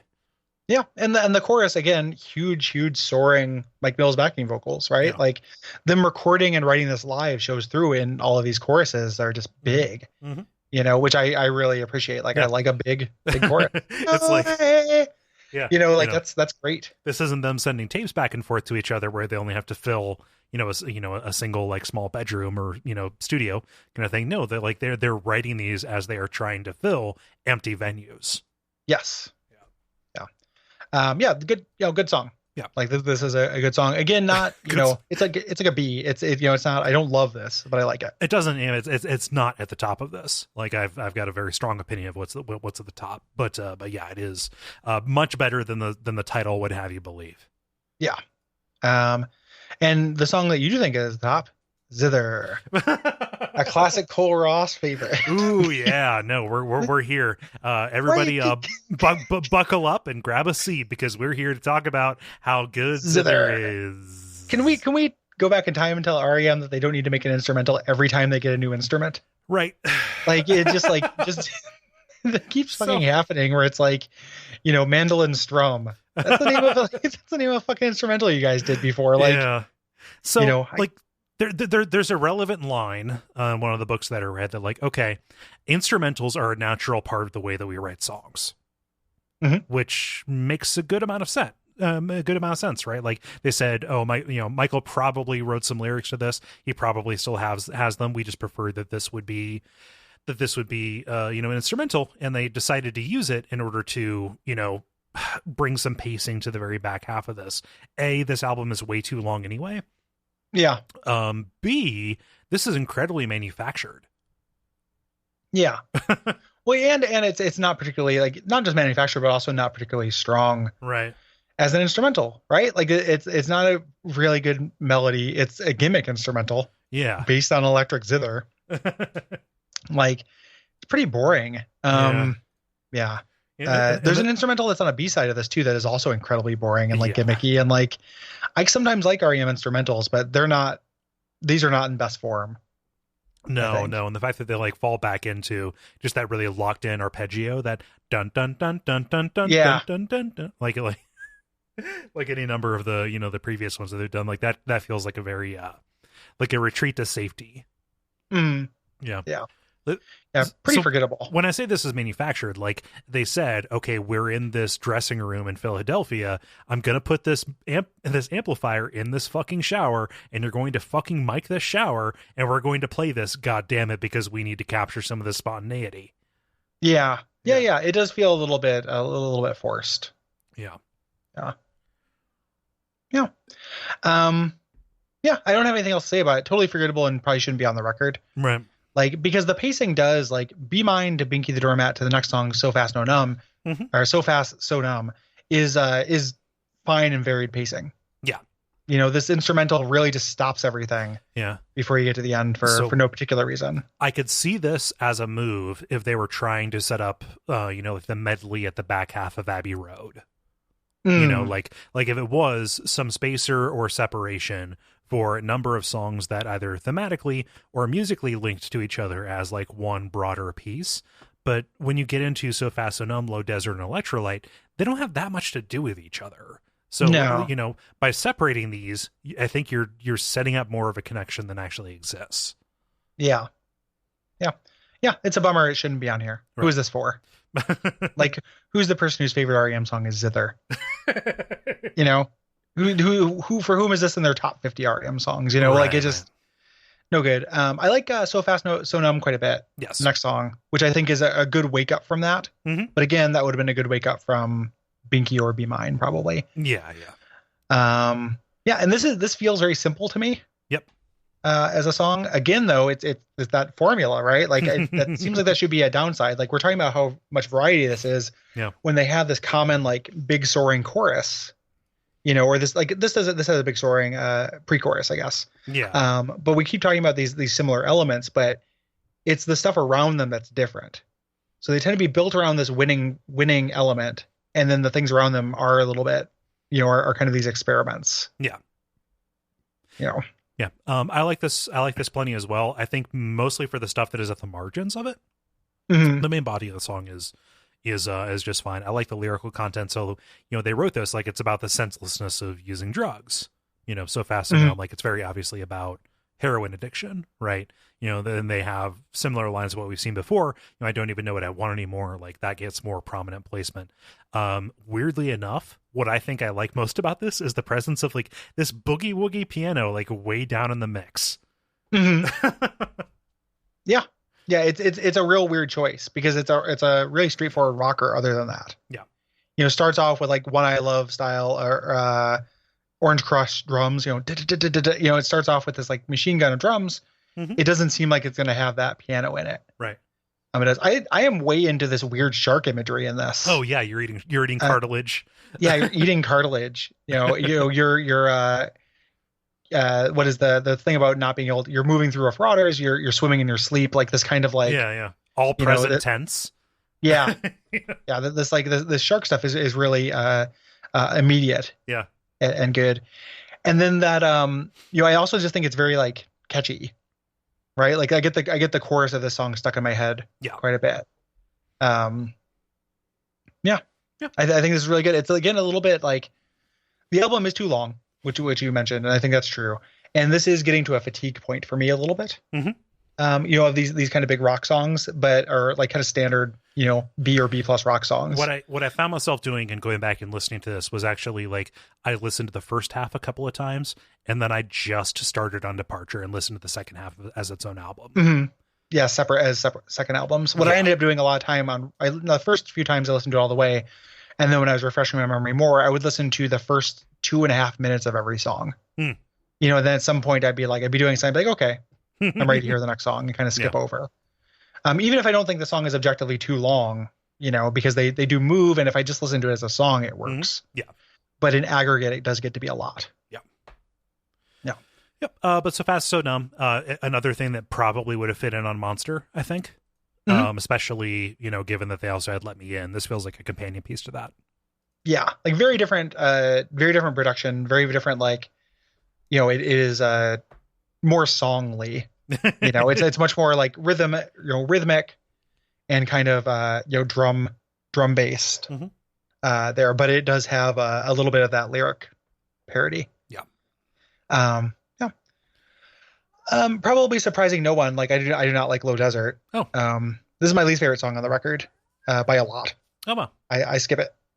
It's a skipper for me. Yeah, this one falls into the like, yep, this is the mid tempo kind of oatmeal with R.E.M. a little bit. Yeah. And like nothing about it is so egregious that I would decide to skip it. And this is where the Neil Young influence kind of comes through the strongest for me. The fact that it is like a southern style amp that they're using. They've got this organ that is present throughout.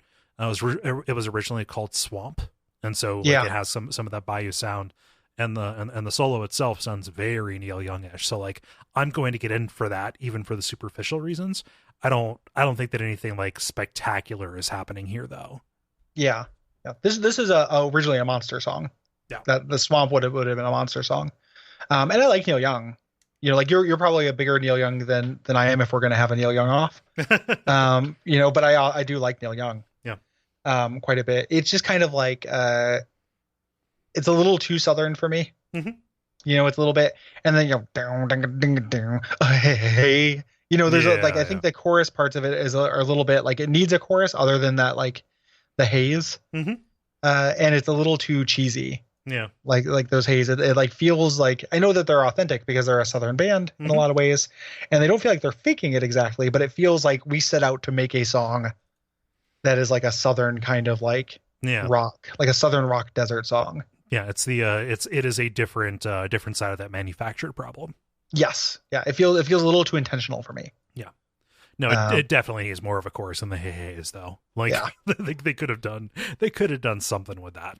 Yeah, and it just doesn't go into another part like the way it feels like it should. And that's what one of the big strengths of this album has been. It's just like it's it goes into something. Yeah. Like all these songs head to a place. Yeah. No, I can see it. I'm not going to argue with it. I don't think it's not my favorite on this, but it's also not the pits. Yeah. It's a middle one for you. Yeah. Yeah. It's also, and some of it is just the alchemy of music where it's just like, oh, this melody is just not very appealing to me. So I'm, I don't want to hear this right now. Like it's not, some of it is just that instinctual, whether something sounds good to your ear. It's not really analytical. Yeah. Analytical, I can see the parts that you're picking up on, that are good. Like, as a fellow Neil Youngian, the Neil Youngian subconscious. Of course, the Neil Youngian archetypes. No, if it doesn't work in the moment, there's no hope. Yeah. It ends with Electrolyte, which is kind of a not a sequel, but kind of a bit of a sibling to Night Swimming a little bit in terms of the a little bit of how it sounds, but also the way it was composed. So this sprung out of a Mike Mills piano part that they decided to bring out into an entire song. Yeah, and this is quite a bit. It's very light. It is very like it's a little bit slight. It's very poppy. Yeah. But very sweet. Yes. I think like this is a very sweet-hearted song. Down to the kind of like the cheesiness, like that little 3-note ding ding ding like piano thing that brings us back into the verse over and over. Yeah. And whatever that name of that instrument is. Yeah, it's like it looks a little bit like a wooden fish that has the ridges on it. You drag the stick over it to make that kind of rattle sound. Yeah, it's a little bit cheesy, but it's it still kind of works to me. I like that song quite a bit. I think it's really cute. Yep, it's good. And I will often throw around like, oh, slight or saccharine as, derogatories in relation to a song. Those probably apply here. But like for me, I would call it like a lightness. I have no idea where the line is between those two things, or where it comes through. I think that like this works a lot because of the richness of the instrumentation. The fact that they have somebody playing violin makes this feel like authentically Southern or like Celtic or something like that. I think that brings a sweetness to it that actually makes it feel very, very resonant to me. Yeah. Agreed. And that sweetness is carried through, not just into the kind of composition and stuff, but also the video, which is really adorable. Yeah. And really sweethearted, which is the band playing, but doing a bunch of very cheesy video effects, which they, kind of didn't do ever in their career, and now are indulging in, and a real like a bunch of pictures of cute people chained to things, but kind of being happy about it, and it's like just regular ass folks. Yeah. It's not models; it's just people on the street who's like, "Hey, do you want to be an R.E.M. video? We're gonna chain you to this light post, and you gotta try to struggle against it. So what should I be doing? Should I try not to smile? Like no, like it's fine. Just go for it. Was this a Spike Jonze joint? That's a good question. Yeah, it really looks like it, right? Was it was that if any of it, 100%. Yeah, one of them was. Like this has the upside down kind of shots, and also has the rubber reindeer. Yeah. This is a Spike Jonze. Okay, cool. Came back for another bite at the apple after or after Crush with eyeliner. Yeah. And this is out of videos on this album, I think this is probably the most like interesting one visually at the very least. Yeah. And this is a good album closer. Like it's not overly dramatic. It's just kind of a sweet kiss goodnight. Yeah. A lot of Hollywood nostalgia and stuff in the lyrics, which is a pet theme of Stipes. Of course. Steve McQueen and Martin Sheen. Yeah. Very Skin nice. and Knees and Spelling Bees. Yeah. Yep. Out of another band, I'd probably be pretty annoyed that like, oh, this is a song about being in Hollywood and look at us, look how far we've come. But out of Stipe, it feels very genuine. Yeah. And it's not based on it's based from like a sweet space. Yeah. Like a genuine appreciation. So what's first and worsts? So I'm gonna do first as Leave.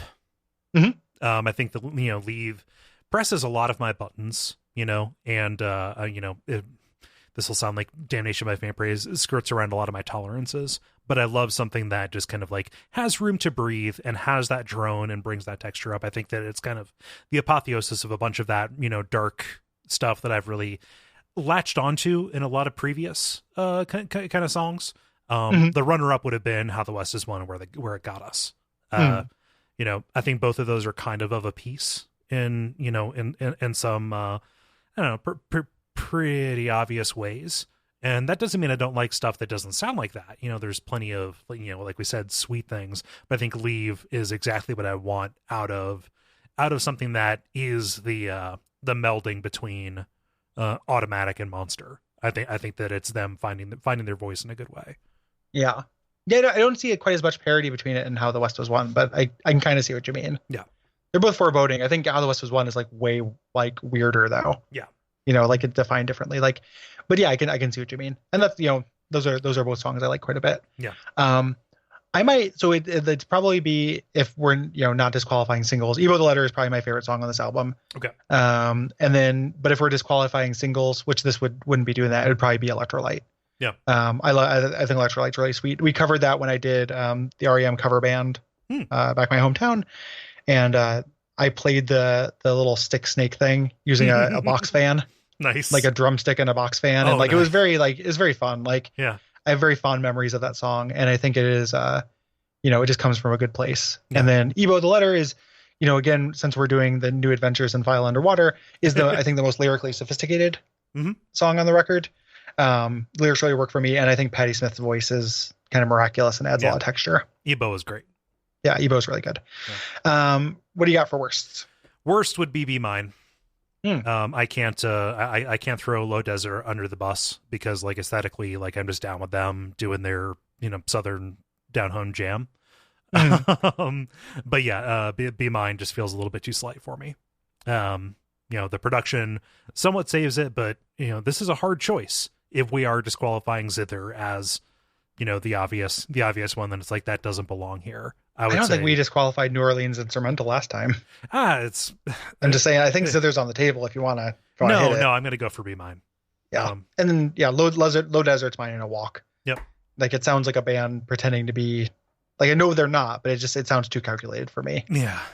But like Zither's awful. Like I think Zither's really boring and stupid. Make it a B-side. Make it something that pops up as as a rarity. I don't understand why that rates as taking space. Which specifically of these three losers we're talking about? Zither. Oh yeah. That should have been like added, because this album needed B-sides. And this album needed fewer songs. Like it could have done like one song less and been fine. So 100% agreed. Yeah.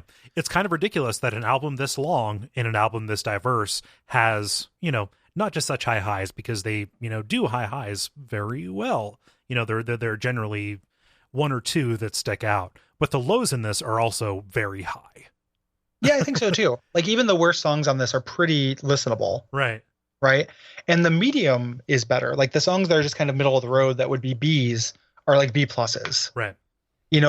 Like as much as like Departure is not a great song if I look at it analytically, like I have a really good time listening to it. Yeah.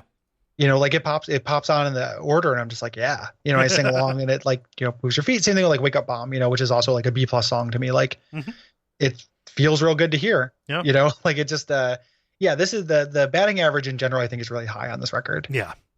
So like super, super high highs, I'm not going to say like, oh, like the highest high on this is like as high as the highest high on Reckoning, like who knows? Yeah. But they're they at least approach them and they're the same league. And then but it's more about the average songs being above average. Yeah, it is fucking remarkable as a package. I think so. Yeah, I think this record is really, really kind of essential. Yeah. And I'm glad we got to it. I've been looking forward to it and been thinking of comparisons to it more or less, since Out of Time, really. Yeah. Because there's DNA from all of 90s R.E.M. kind of in this. There's not quite as many B-sides and kind of extra stuff as this because they recorded it on tour. Right. So they had extra songs. We know how many songs they wrote for this thing. There's just stuff that's just in the R.E.M. vault. So we'll have to wait for that 25th anniversary thing. Right. There are a couple of fan clubs and B-side things we're going to talk about though. Yeah. So the fan club, they've got an Jay and the Americans song cover here, Only in America. This feels pretty trifling to me, honestly. Oh yeah. Like this is like, it sounds like it's from the soundtrack of like West Side Story or something. Yeah. And it's not, it's, but it's some old timey song, like novelty song that they decided they really liked. It's like a 60s pop band. It's the same thing that makes them cover Trog's songs, I think. Yeah. And I just think this is a worse song than Love Is All Around, Yeah. Like this is a little bit goofier. Yeah. And because they're R.E.M., they're doing this for irony's sake because they don't believe in the American dream. It's a little bit silly to do this. Yeah. So I get it, but it's also a song that I had to listen to. Like, yeah, it's very slight. Like who gives a shit? Yeah. This was on the this is a fan club single. Yeah. I like the only thing that I took from this is I really love when they did the woom. Yeah. They do the Awimoa backing vocals on loan from Lion Sleeps Tonight. Yeah. The B-side of this was I Will Survive. The Gloria Gaynor? Maybe. I Will Survive. I can't remember exactly, but the old disco song. Yeah. And this is really weird. This feels like Gloria Gaynor. Good pull, Gary. Yeah.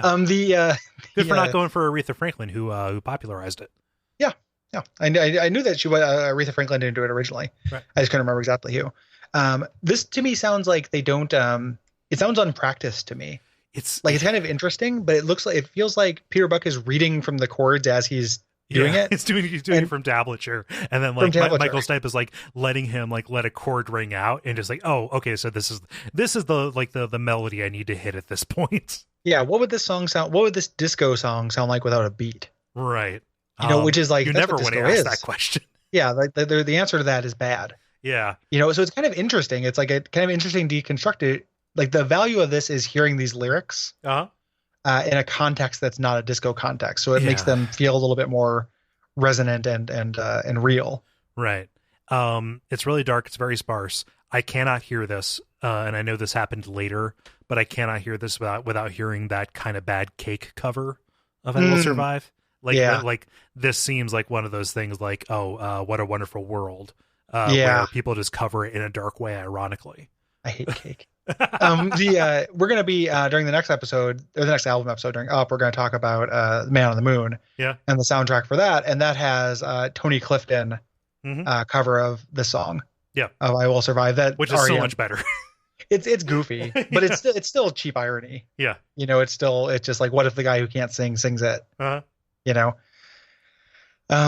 yeah, it's I don't ever need to listen to it again. No. More interesting that I'm still also not going to listen to again.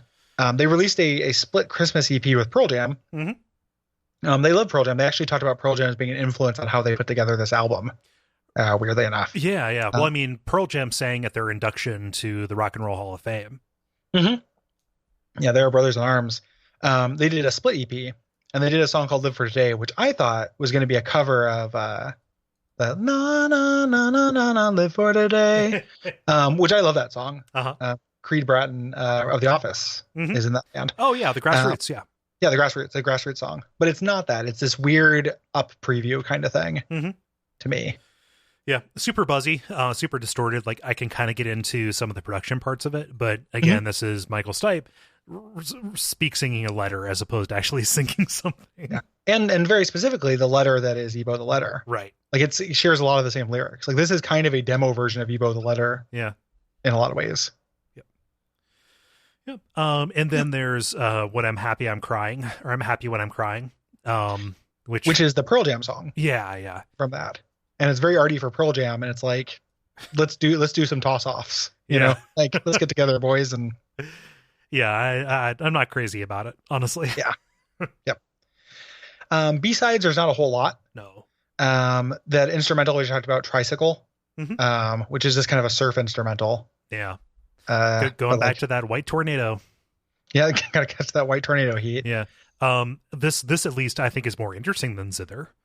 It would have been super out of place on New Adventures in Hi-Fi, but Zither was super out of place on New Adventures in Hi-Fi, and I would rather listen to Tricycle than Zither. So, yeah, I think so too. Even though it's so cheesy, ding ding ding ding ding ding ding ding ding ding. Like it is an extremely cheesy song, but like it's slightly stronger. It's also something I never need to listen to again, really. Right.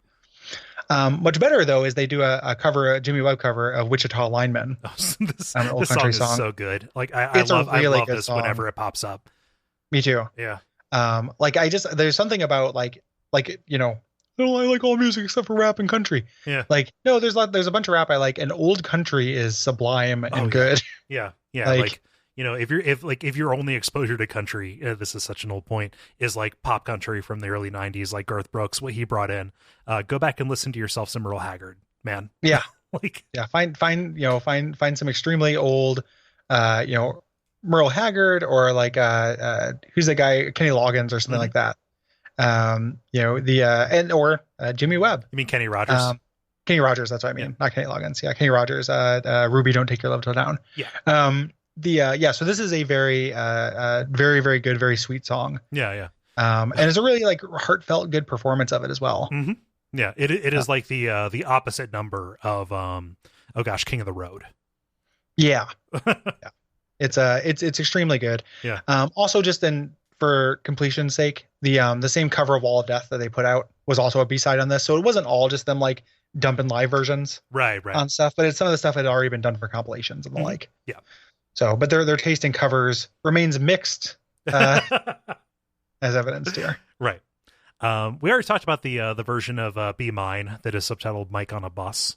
Like literally this is just like the demo parts that they re-recorded later on. Yeah. They made a B-side of Love Is All Around, which they did on the Unplugged set, which we'll be talking about next episode a little bit, actually. So this is a studio recording of that old cheesy Trog song with Mike Mills on lead vocals. Yeah. Real sugary, real like Turtlesy, 60s pop band. Yeah. But kind of a sweet song. It's sweet. You can tell slight, but sweet. You can tell Mills feels it. And this is kind of the clearest lead vocal that he's had to date. Like he is not hiding behind a bunch of doubling in this. It doesn't sound very ghostly. And so like I'll go to this for that. It's like, yeah, dude can sing. Yeah. Mike Mills is a great singer. Yeah, and it's really interesting to hear him kind of like up in the forefront. Yeah. During the promotional things they also did a bunch of covers during that. Mm-hmm. A bunch of them are not. I only know that because I looked online at setlist and stuff, but I couldn't find YouTubes of them.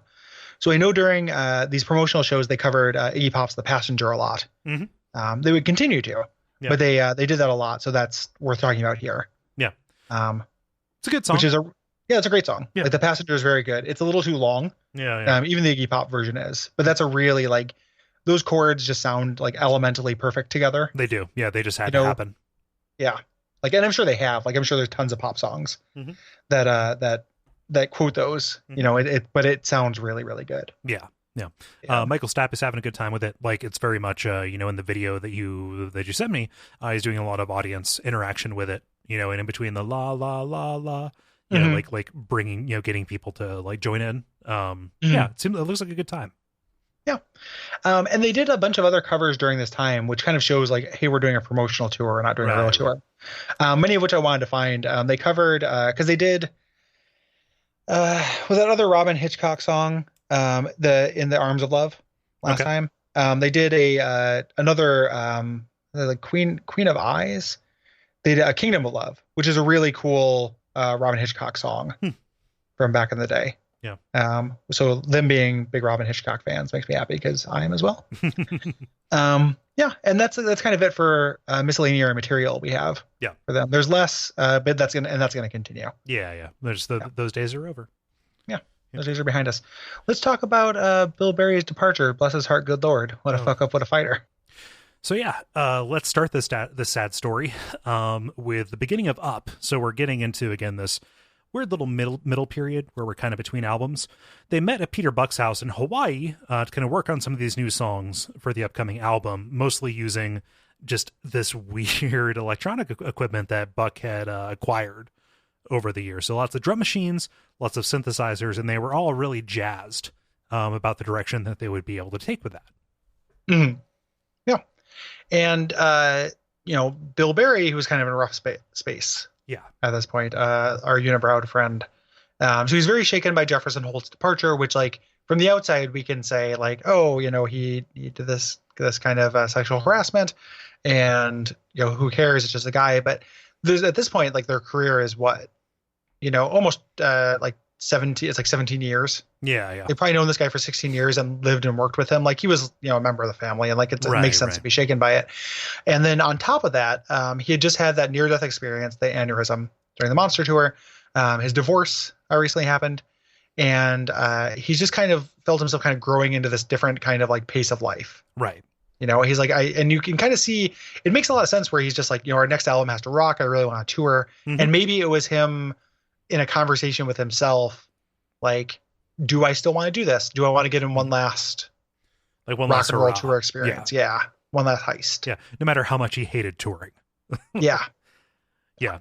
But yeah, just having this, kind of existential crisis, it reads as almost, he wasn't, really there, for these sessions. And even throughout New Adventures in Hi-Fi, like, one of the reasons that leave probably happened was because he was checked out.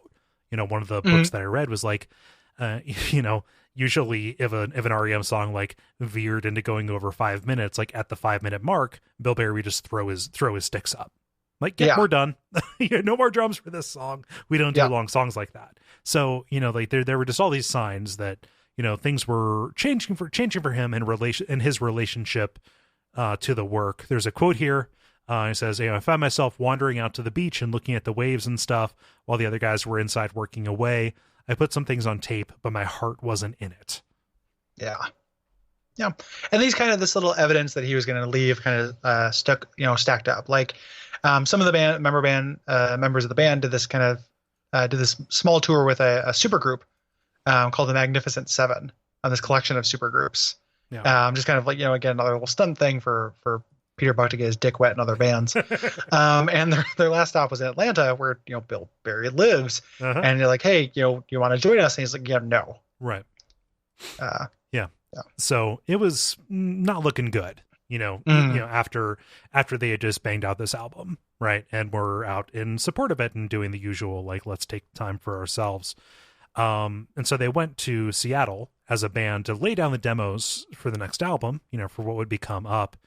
And Peter Buck got a call from Mike Mills, who had been friends with Barry since high school, and was kind of closer to him as part of the rhythm section, all these things, just best buds. And Mills told Buck, like, yeah, I want you to be prepared when you go to the studio tomorrow. Bill is going to tell you something that you're not going to want to hear. That's always the worst when someone says something like that. Yeah. Like, I love Mike Mills. He can do no wrong, but telling somebody like, hey, expect some bad news in 24 hours, because your mind is just going to, like, one, you can probably guess. Yeah. But two, if you don't guess accurately, you're filling in the worst possible thing. You're never going to round up. It's like, oh, all of us have cancer. Even you. It's like, oh, well, shit. You were injecting us with cancer, Bill Barry? That's right. That's right. Everybody hurts. I'm out of the band. Boom, boom. Right. So, like, like Mike Mills basically, was trying to let them down slow because he knew the full extent of it. Yeah. So we told him, like, hey, like, I don't want to do this anymore. Yeah. Like, Bill told the band, like, yes. like, I don't want to be in R.E.M. anymore. Yeah. But, however, if this means the band will break up, like, I'll stay. Right. And like that's, the thought there is very sweet. It's also you're never going to do that ultimatum. Yeah. Well, it's a shitty ultimatum. It's also an empty kind of thing to say, because it's like, you can be the worst person in the world and make me your slave. Right. If you don't want me to. And they tried to get him back in to, like, actually entice him and make him more interested. Yeah. Like, they're like, we can record the next albums in your barn. If you're tired of playing drums, we can have you play a lead guitar. So, like, there was a hypothetical version of R.E.M. that would have had a lead guitarist, which would have been very strange. With these drum machines and stuff. It would have made Up very interesting. Yeah.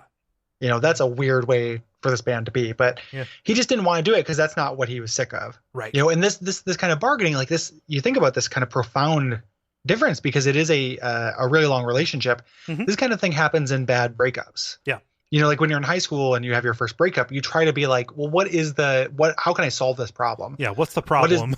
Not understanding that the problem is beyond your control. Yeah. Is all of it. Yeah. The problem is just not wanting to do it. And that even comes up, like Buck said, like, for him, it just weighed on him every little bit about it.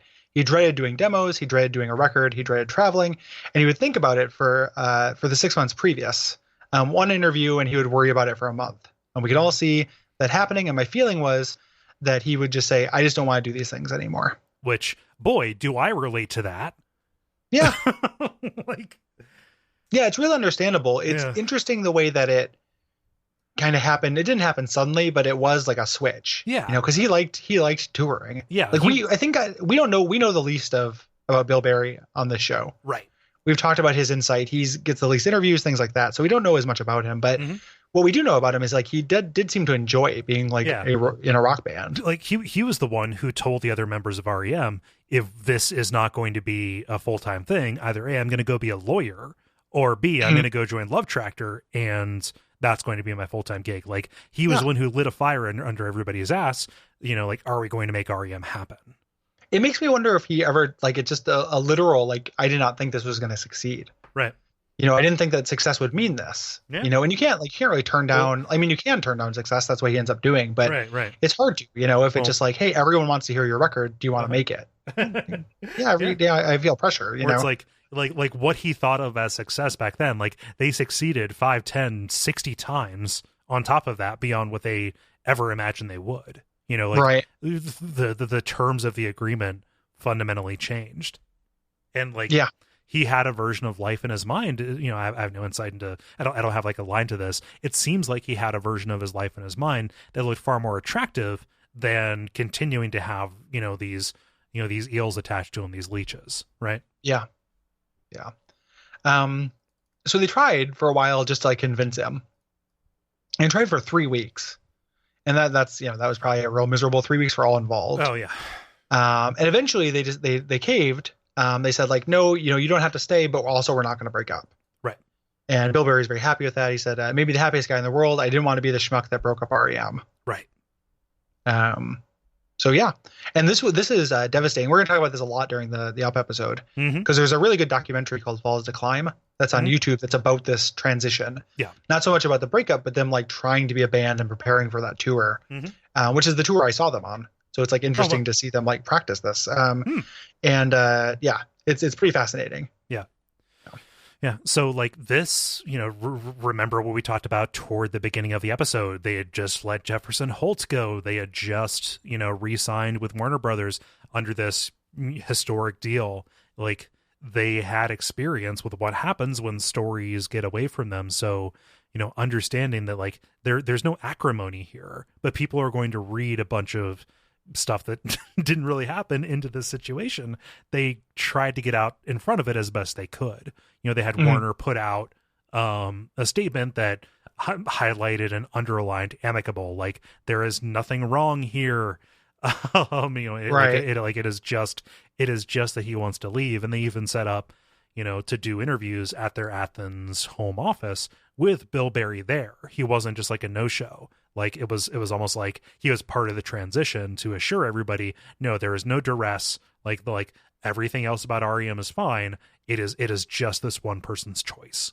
Yeah, who doesn't want to be in the band right anymore. And like they really push this. There's this quote that you have here in the notes from Mike Mills is really great, where he says like, I have to look for some perspective on it, and when I do, I say, well, he's not dead. He's still around, and that sort of shrinks this particular situation to a very small size. At the end of the day, we still have the band and we still have Bill. Just the two things are not conjoined, and that's okay. Yeah. That's fine. And think about this, Mills has been friends with Bill Berry since high school. Yeah. And they fell into this relationship where they were friends and, they shared space and they were creative partners for, 18 years on top of the 7 years they already knew each other. So for him to come out and say this, and there are other quotes about like, oh, if I want to, I can go down to his farm and pet his dog and talk to him, whenever I want. And it's incredibly sweet, but like, you have to look at that. Like, this sucks. This is so hard, to have somebody, exit your life in this profound way. Like, I'm going to be honest here. I'm kind of getting choked up about this. Yeah. As a divorced orphan, I understand. Right.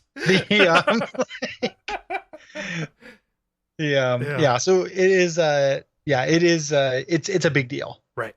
And it's I'm sympathetic to all involved. Right. Like Bill Berry had that huge sense of relief. Like I didn't break up the band, but, and I'm sure and it was hard for him too. Yeah. Like he didn't have to do the thing he didn't want to do anymore, but he's not hanging out with his buddies. Right.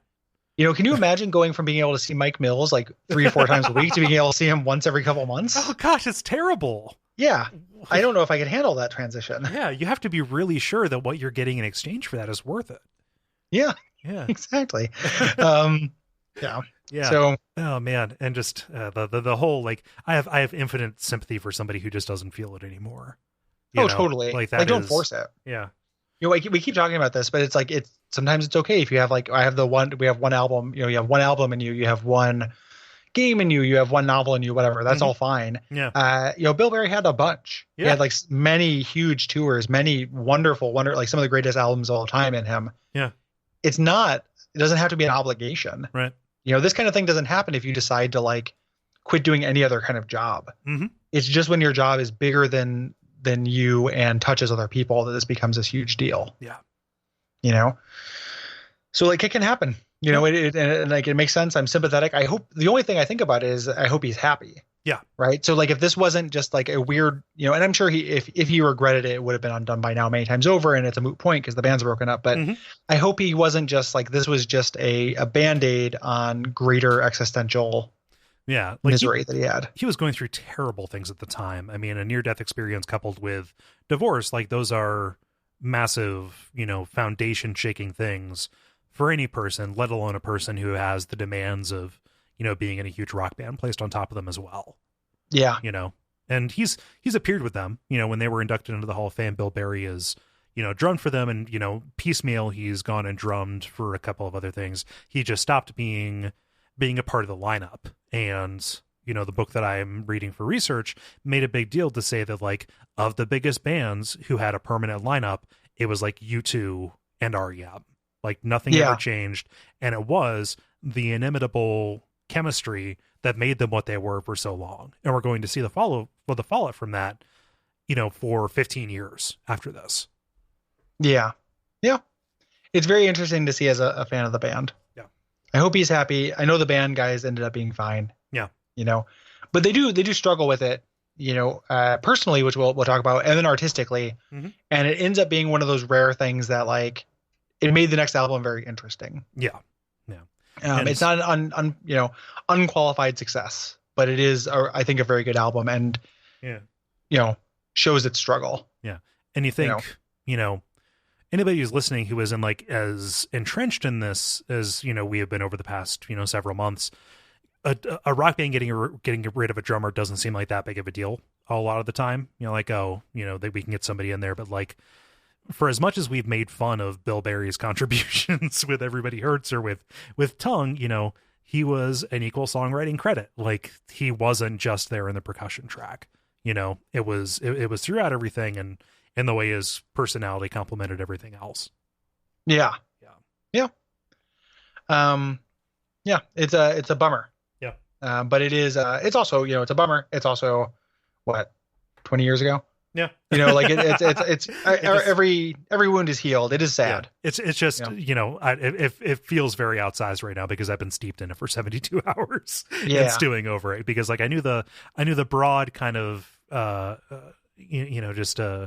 let's say a landscape of this, but not actually any of the details or any of the quotes. Some of those quotes just gutted me. Yeah. It's very sad. Yeah. And on that note, we're out. We'll be back in 2 weeks with our letters column, our second Dead Letter Office 2, aka File Underwater Unplugged. And we'll be talking about your letters, and then also talking about the 2 unplugged sets the band did. That does fast forward a little bit into 2001, but I don't feel like doing that twice. Yeah. So it's too late though to respond to those. We're recording that in 3 minutes. Yep. So look out for that. But then after that, we're going to be talking about up. Yes. What can they do, Cole? Well, if you want to go to patreon.com/Duckfeed.tv, you can check out ways to support us. We've talked about it a lot, but it's a pretty big deal that we have redesigned some of those reward tiers, and also put in a couple of new milestone goals or, stretch goals for different things that we can do. We would really appreciate if you check that out, because this show's existence, it only happened because we met a previous milestone goal. So like, that is the way that we can be confident that if we dedicate new times to, dedicate time to these new projects, some of which might not be as successful as our main stuff, as this one hasn't been, it's a way we can be confident that we can go for it. So go there and look. Every little bit helps. Even if it's just a couple of bucks a month, all of that adds up in a big way that makes a huge difference. Like, I didn't go to work today. I studied and created, all of these notes that we talked about, and Gary, put together all of the supplemental listening and stuff. Like, there is a lot that goes into this that is not just us being on microphone and editing it. Yes. And even if it does turn out to be, this is like the up of Duckfeed. Or the reveal of Duckfeed, or God fucking forbid. No. I won't even say it. Yeah. The collapse into now of Duckfeed. Even if it ends up being that would be not so bad. Right. But we have other. We want to also make our, make our reckonings and our fables and stuff as well. Yeah. To continue torturing this metaphor, and some of those are goals on the Patreon. Right. But you did a good job of succinctly saying the relationship between those two things, right, is that our time is limited, and justifying spending it on these new podcasts is not trivial. And Patreon goals say like, hey, we've got this additional income, we can justify spending that extra time, rather than going out and like you working more hours at your job, or me like pursuing more side pieces and stuff that are not podcasts that I need, to pay my rent and stuff. Yeah. So yeah. And ratings, reviews, telling people about it. That's all very good. Follow Mike Mills on Twitter. Don't harangue him on our account. Please don't. But please don't do that. We cannot emphasize that enough. We want to be invisible. Yeah. Well, I mean, I would love to be retweeted by Mike Mills, but I don't want you guys to do it. Like I will work on that. Yeah. I want control over it. No. Yeah. Other than that, I think that's probably it. Just about. Yeah. So until next time, it is the end of the podcast as we know it. And we feel fine.